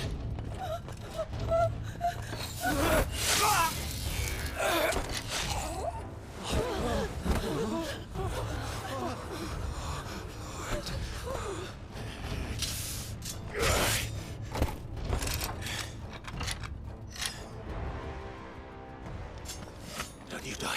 Come on, speak to me. I had to save them, that they might have a chance to find true salvation by devoting themselves to the service of their Lord. just as I did. When the Undying plucked me from the gutter and gave me a cause to believe in. A duty to serve was everything to me, and I would not deny them that fulfillment, even if they must become Akashic in order to achieve it. Forgive me, my Lord Marquis. I did not mean to trouble you with this. My findings. Could you deliver them to Master Cyril for me? Of course. Your duty will be done.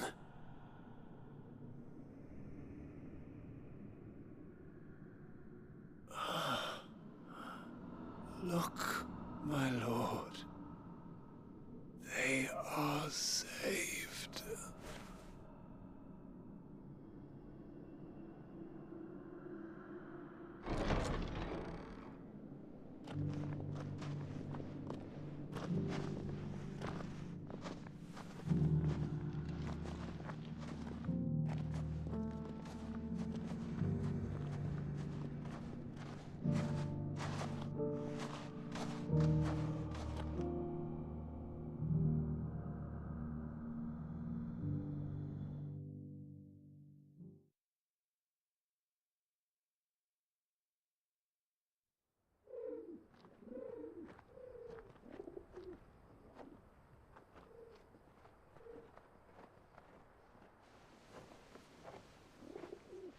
They are saved.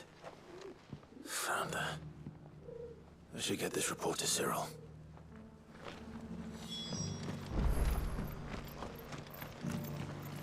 Here, take a look at my wares.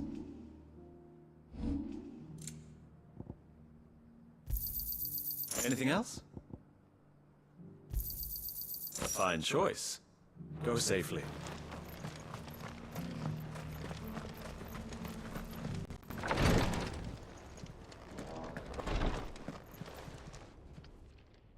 My Lord Marquis, welcome back.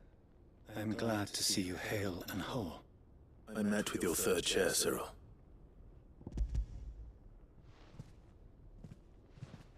Thank you, my lord. He remained in Ash? He died protecting the villagers from an echo. I buried him in Mickleburg. I'm sorry that I couldn't save him. If you could not save him, no one could. The villagers, they were believers in this savior cult. They prayed to their god that they might be unburdened of their wills. Then an ether flood came, and their wish was granted. Your brother sacrificed himself that they might live, even knowing that that life was death by another name. Then he perished defending liberty. A hero's end. For the right to choose how one dies is no less sacred than the right to choose how one lives. Sid would agree. He wanted to build a world where people could die on their own terms. A noble ambition. To die for one's cause is the most perfect expression of one's faith. If only we live for... But he didn't die for your creed. He died to save them. And you still believe that what he did was right? I believe that he believed it was. We of the Undying are not slaves, but willing servants. And this was his will. All right. I'd like to know this man's name, Cyril. To know the names of all the Undying who've fallen in the line of duty. They died serving my house. It's only right that I remember them. That is my duty. Of course. I shall fetch the Book of Martyrs at once. My lord, it has been, and shall ever be, the greatest honor of my life to serve House Rosfield. Though our duties may differ, yours is no less important. I pray with all my heart for your success. And were they here, I have no doubt but that every one of my fallen brothers and sisters would feel the same.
Here to help me pack. Thanks, you and I. Of course. Thank you. What is it, Ferda? You look pale. There's been a flood in the Velcroy, a damn big one. The League of Outlaws encampment was completely... And it's we need... Ferda, the Akashic well? Yes. Tell them.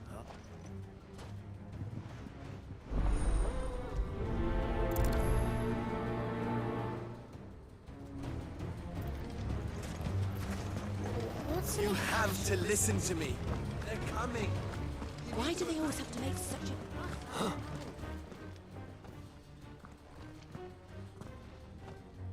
What? To put this picket that you... If they're in there, not... There's no use. Words will not move them. Then we must find another way to ensure Dalamel's survival. You're right. Let's speak to Lord Ferda.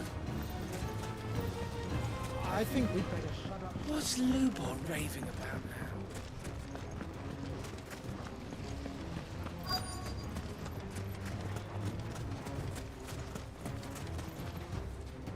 Lord Ferda. Sid, what's wrong? I went to warn Conrad and Natalie about the Akashic, but they wouldn't listen. They've convinced themselves that nothing Lubor says can be trusted. The bloody fools. Which means the town guard can't be counted on for support. But you only have to... Sit.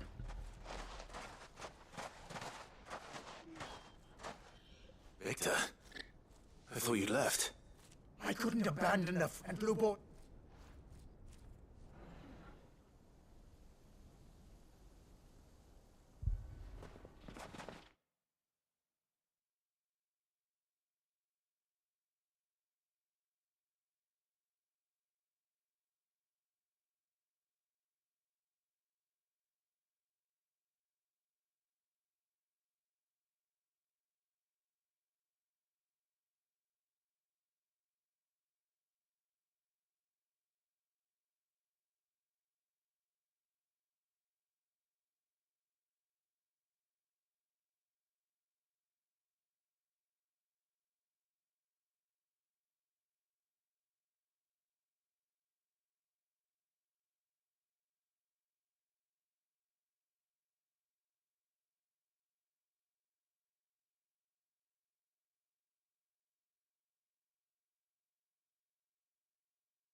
have to believe me. The Akashic are coming.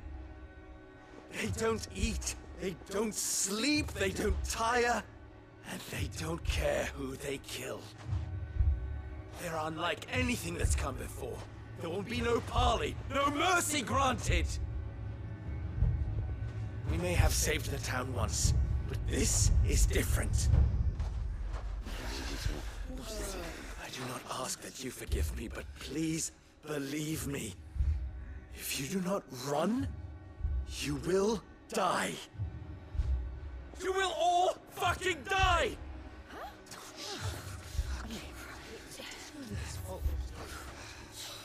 You'd like that, wouldn't you, bearer? Yeah, with us out of the way, your kind will be free to claim Dalamil for yourselves. You should run! Run, bearer! Yeah, run! Far, far away! Just go, bearer! Yeah. Yeah. Yes! Go! Come on, then. Go on, go! Just go. Lubor, wait. Someone's coming. Stop! You're hurting him!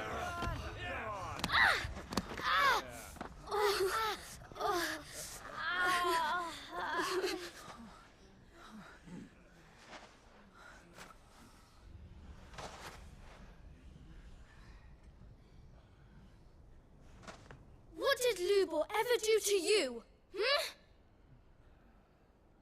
He solves all your stupid problems, and he keeps all of you safe. You know there's nothing he wouldn't do for this town. Who was it who made that cleaver you use every day, Conrad? And what about your counting table, Natalie? Who fixed that? Whose men make sure the streets are clean so all your boots don't get dirty? Who spends all day, every day making sure things run smoothly around here? And none of you ever say thank you. Ever. But did Lubor ever complain? Well, does he ever stop smiling? He keeps this whole place going. And you act like it doesn't even exist!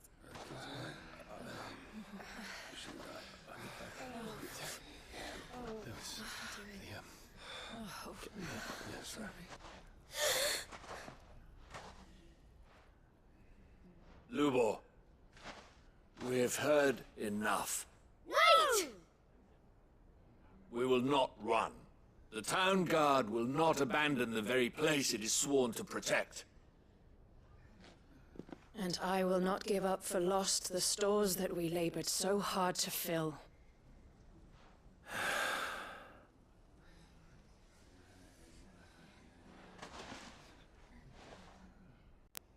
So tell us, how do you propose we deal with these Akashic of yours?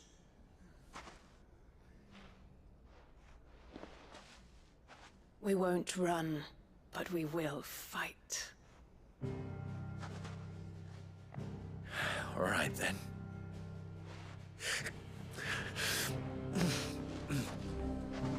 Fine.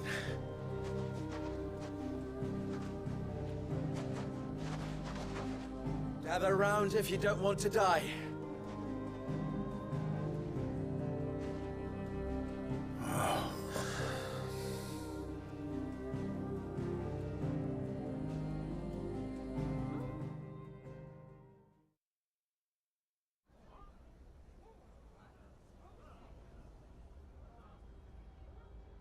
Allow me to explain the situation. The ether flood occurred near the village of Cheratina, deep in the Velcroy. The place had been abandoned for years, until the League of Outlaws decided to make it their base of operations. Now they're all turned, and if the scouts' reports are correct, heading in this direction. They are with the town, both I consider as you... Natalie, and as long as our riches... Very well. Where do I fit into this plan? Where else but the most perilous place of all? I would like you to travel to the home of our erstwhile League of Outlaws. The main home... Look, so you are. All right then, we all... Now...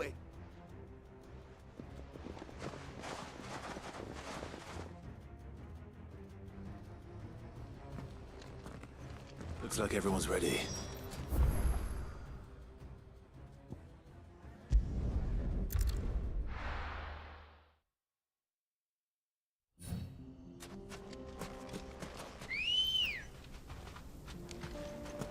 Good girl.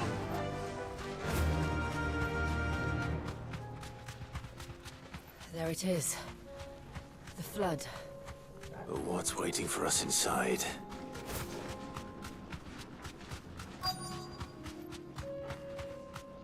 Straight home now. We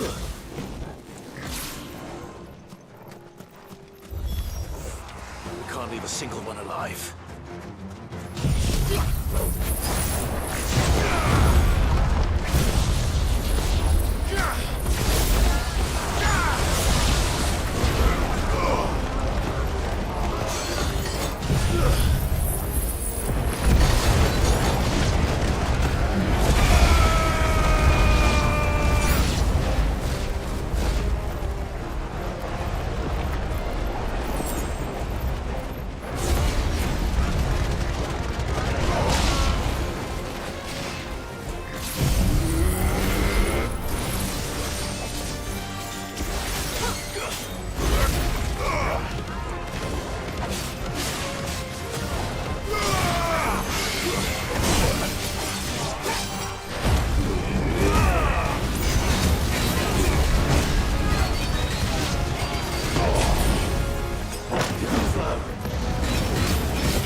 The League is disbanded. I should get back to Dalamil and see how the others fared.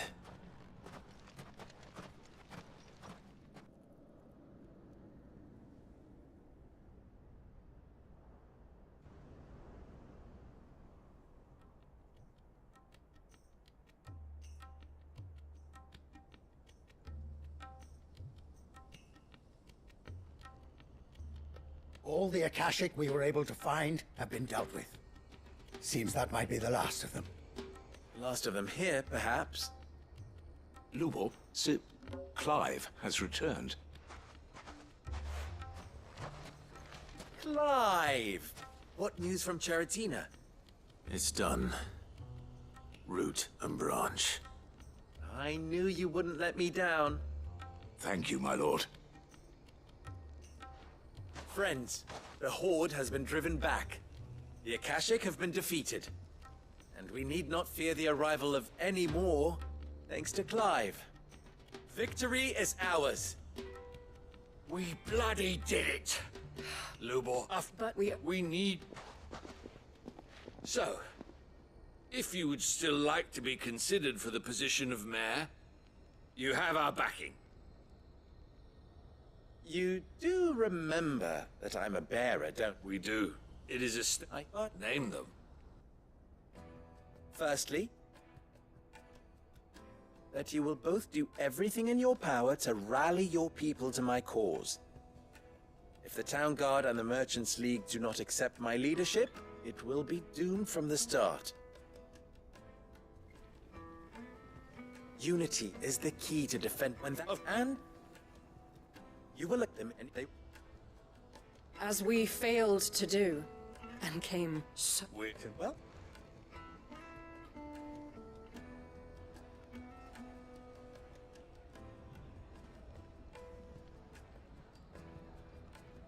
How fickle fate can be. Not so long ago, I had resigned myself to leaving Dalamil in disgrace. And now, I find myself her leader. Here. For everything.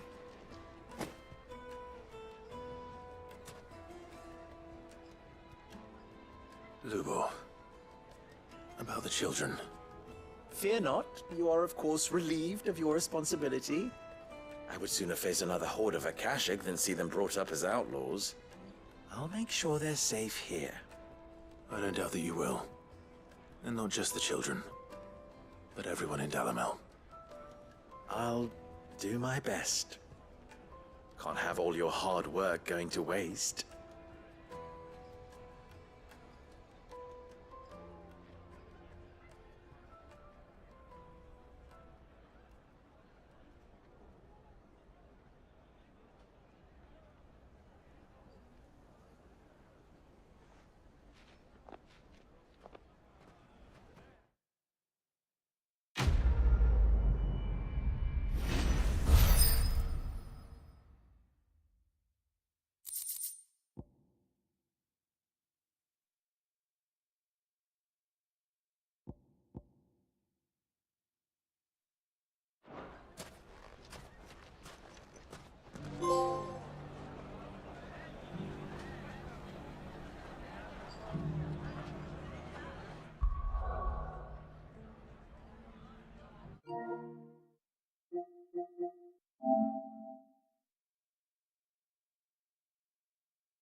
Welcome back, Sid.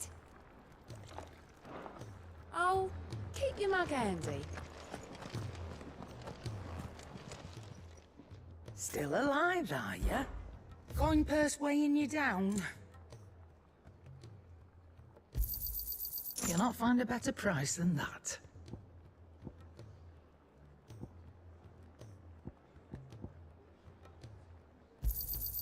It'd better all be here. Finished, are ya? You look like you could do with a drink.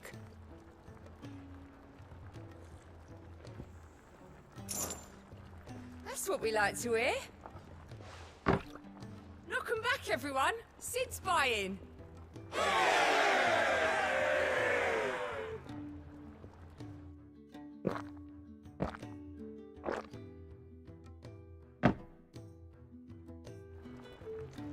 Oh, you're not leaving already, are you? What can I get you, Sid? Coming right up.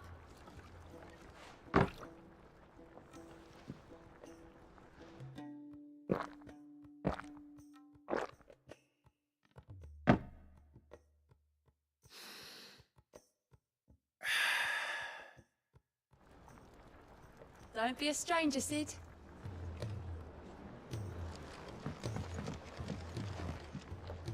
If there's anything special you fancy supping on before you go, I'd be glad to make it for you.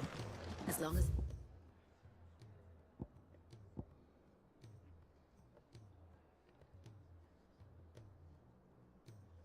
It's brown.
Something tells me this is no mere adventure story.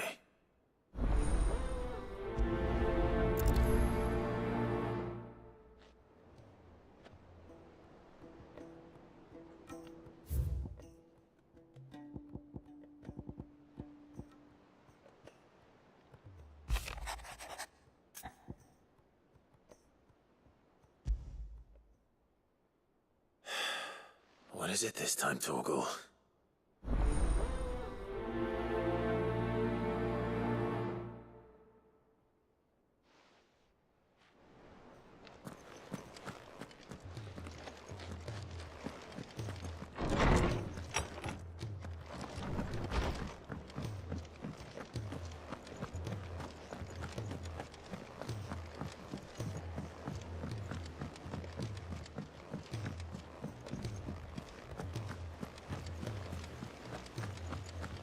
There's something about it.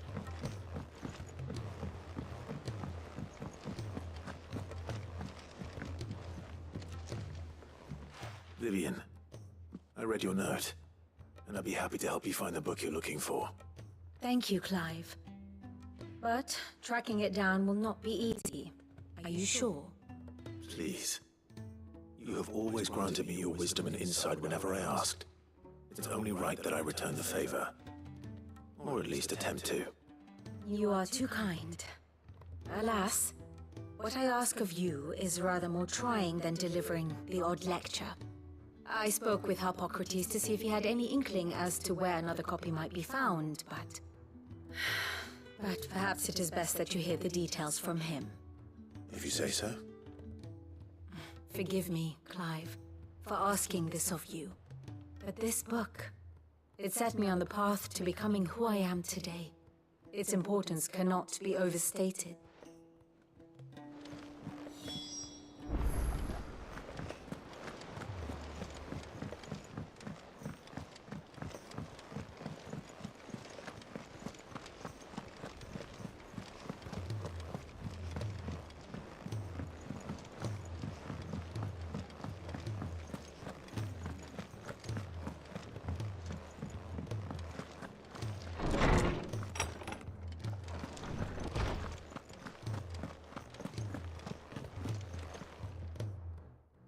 Clive, my boy. What? Right, but she didn't seem... And yet I gather it did naught to this. Clive, If the young professor has tasked you with obtaining a copy, I fear she asks the impossible. The executors would not allow it. The executors? Coveters of Secrets. A clandestine organization committed to the collection and intenebration of forbidden texts and technologies. One such text being the tome Vivian seeks, chronicling as it does the true history of the enslavement of bearers. A tale which could overturn the established order were it ever to become widely known. Or, so rumor has it. I've never actually read the thing, or even set eyes on it for that matter. How is it that I haven't heard of this organization? Why, secrecy is the Executor's watchword. They lurk in the shadows, emerging only to seize that which must be seized, be it books, inventions, or people, before disappearing again, leaving nary a trace. Which would explain why Vivian's copy was snatched from her grasp not long after she found it. By the hand of the Executors, yes. But what drives them? Self-interest or ideology? Fine question. Sadly, all that is known of the Executors can be recounted in a single breath. You may just as soon ask me of their origins, numbers, or the identities of their leaders. Any answer I give would be pure speculation. Then my hunt was doomed from the first. What was Vivian expecting? That I'd pluck it from thin air? Not from thin air, no. From ash.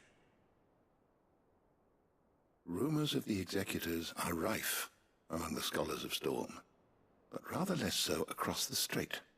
I have a friend. Well, I had a friend in the village of Garnick, a collector of rare tomes, upon which subject we would oft correspond. Alas, I have heard naught from him since the skies fell dark. And no doubt he too has turned. But though he did not mention it by name, it is possible that a surviving copy of From a Distance yet rests upon one of his many shelves, quietly awaiting discovery. If you were, by some chance, able to save even a single book from the poor man's library, I know his soul would rest easier. Very well. When I next find myself in Waloed, I'll be sure to pay Garnick a visit.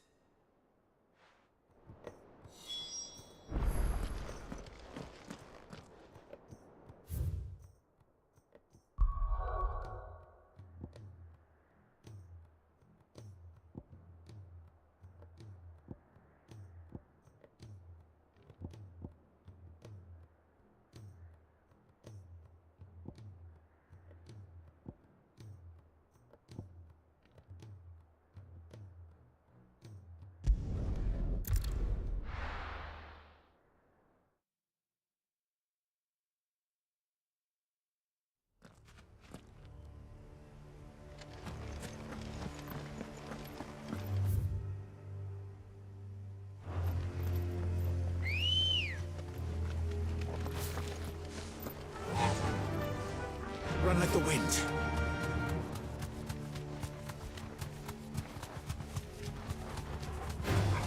Don't get surrounded.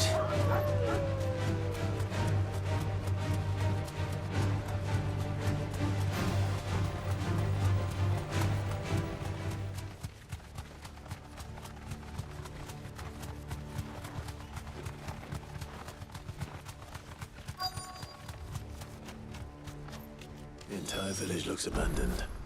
Now, which house would a bookworm live in?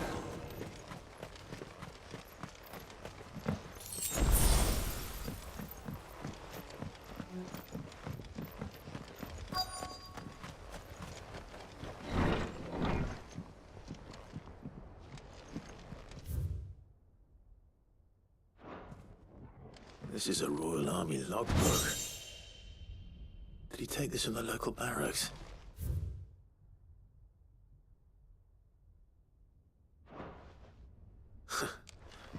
His interests were certainly varied.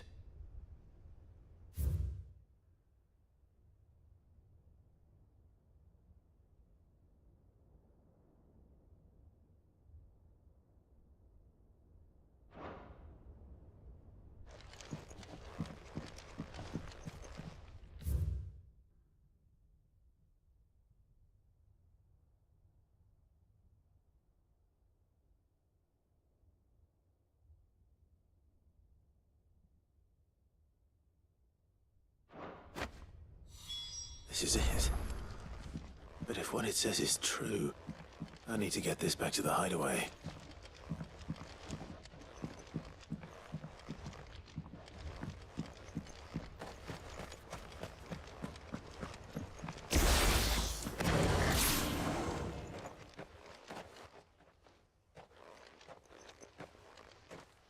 Leaving so soon, stranger?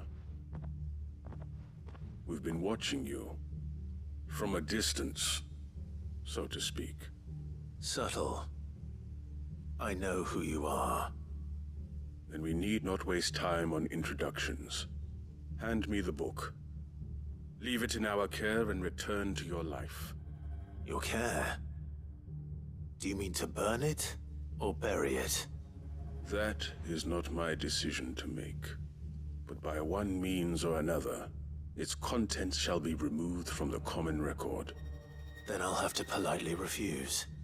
I won't let you erase our history. Then we find ourselves at an impasse. Very well. The book can just as easily be pried from your dead hand.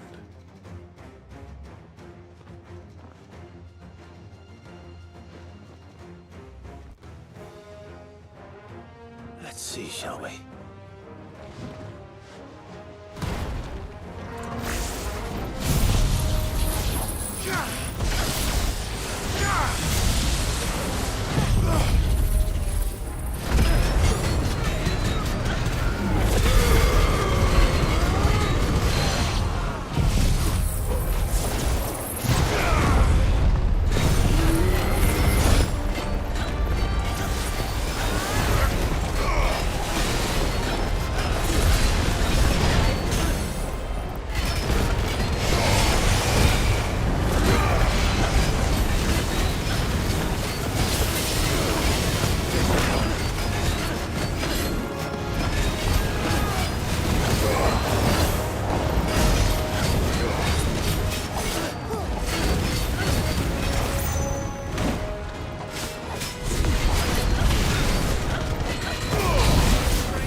Impressive. But we have other means. We shall claim the book yet. Why do you want it so badly anyway? It lays out in no uncertain terms the vanity and avarice of mankind. It tells the shameful history of the persecution and oppression of a gifted few by a giftless many. Would you say that this interpretation was correct? I don't know. You don't know. Your sword may be sharp, but your wits are dull. So let me answer for you. There is no correct interpretation of history. That a series of events took place may be proved beyond a doubt. But there can be no single, immutable explanation as to why they came to pass. It is a question of numbers and of belief. If enough people believe that a set of events occurred for a reason, that belief becomes the truth. So you're trying to control the truth? We are trying to protect people from themselves, from knowledge that would bring them naught but pain. That is all. You may keep the book, for now. The world is small. We shall meet again. Until then. Wait! Damn it. Let's get this back to Vivian. Perhaps she can explain what that was all about.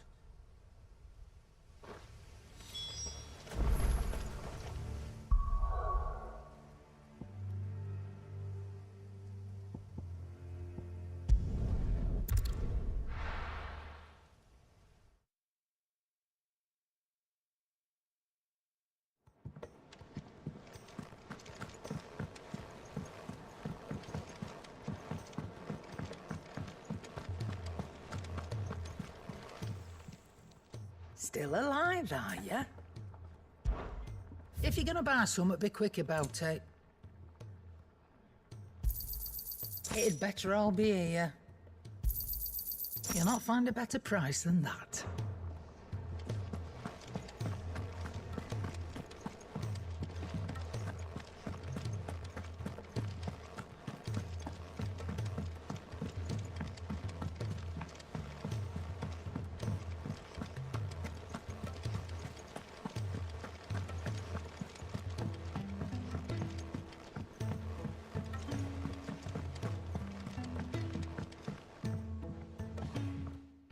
Vivian. I found it. The book you lost.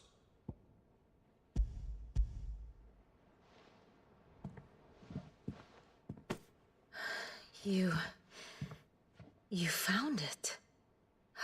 Thank you, Clive. Even though I asked this of you, I was not entirely sure it would be possible. I feared the executors had seized every copy. I met with one of these executors, and I convinced him to let me keep it. He told me something. That the truth is just a matter of collective belief. And that if enough people believe a lie, that lie becomes the truth. It does. But it also means that the truth is not immutable. That it can be changed. Provided that those who wish to change it can convince enough people that their perspective is the correct one. As the sad history of the bearers proves. You said that the book inspired you to become a scholar. It did. Or its author, rather. She was a heretic, you see. A firebrand and a dissenter. A gallows stood ready for her in every corner of the realm. And by shunning society, or perhaps being shunned by it, she stumbled upon a truth so potent that an entire realm trembled at the prospect of its utterance. I, too, have always felt somehow set apart from the world of men. A stranger to my own species. She taught me that my solitude was not a curse, but a gift. And that, though my journey to the truth might be a lonely one, what I found at my destination would be more than worth the cost. Do you still feel that way? That you're not one of us? Honestly, I'm not entirely sure anymore. Since coming to the hideaway, I find my thinking somewhat clouded. Perhaps the result of studying mankind from a rather closer perspective than I had. But the more I study... So if you'll permit me, I'd like to continue my work here. Remember, Clive, when enough people believe, belief begets truth. Give the men and women of this benighted world the gift of truth. Make them believe...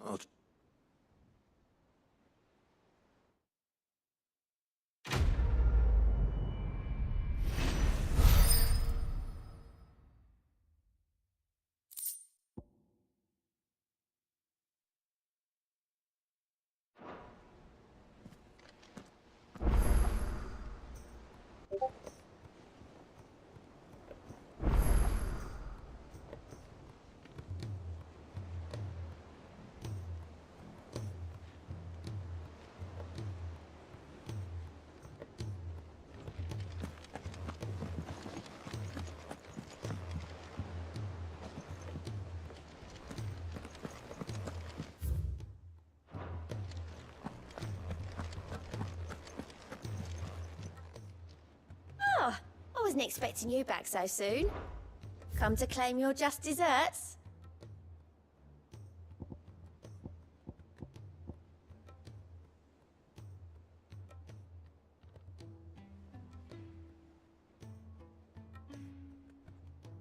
All done?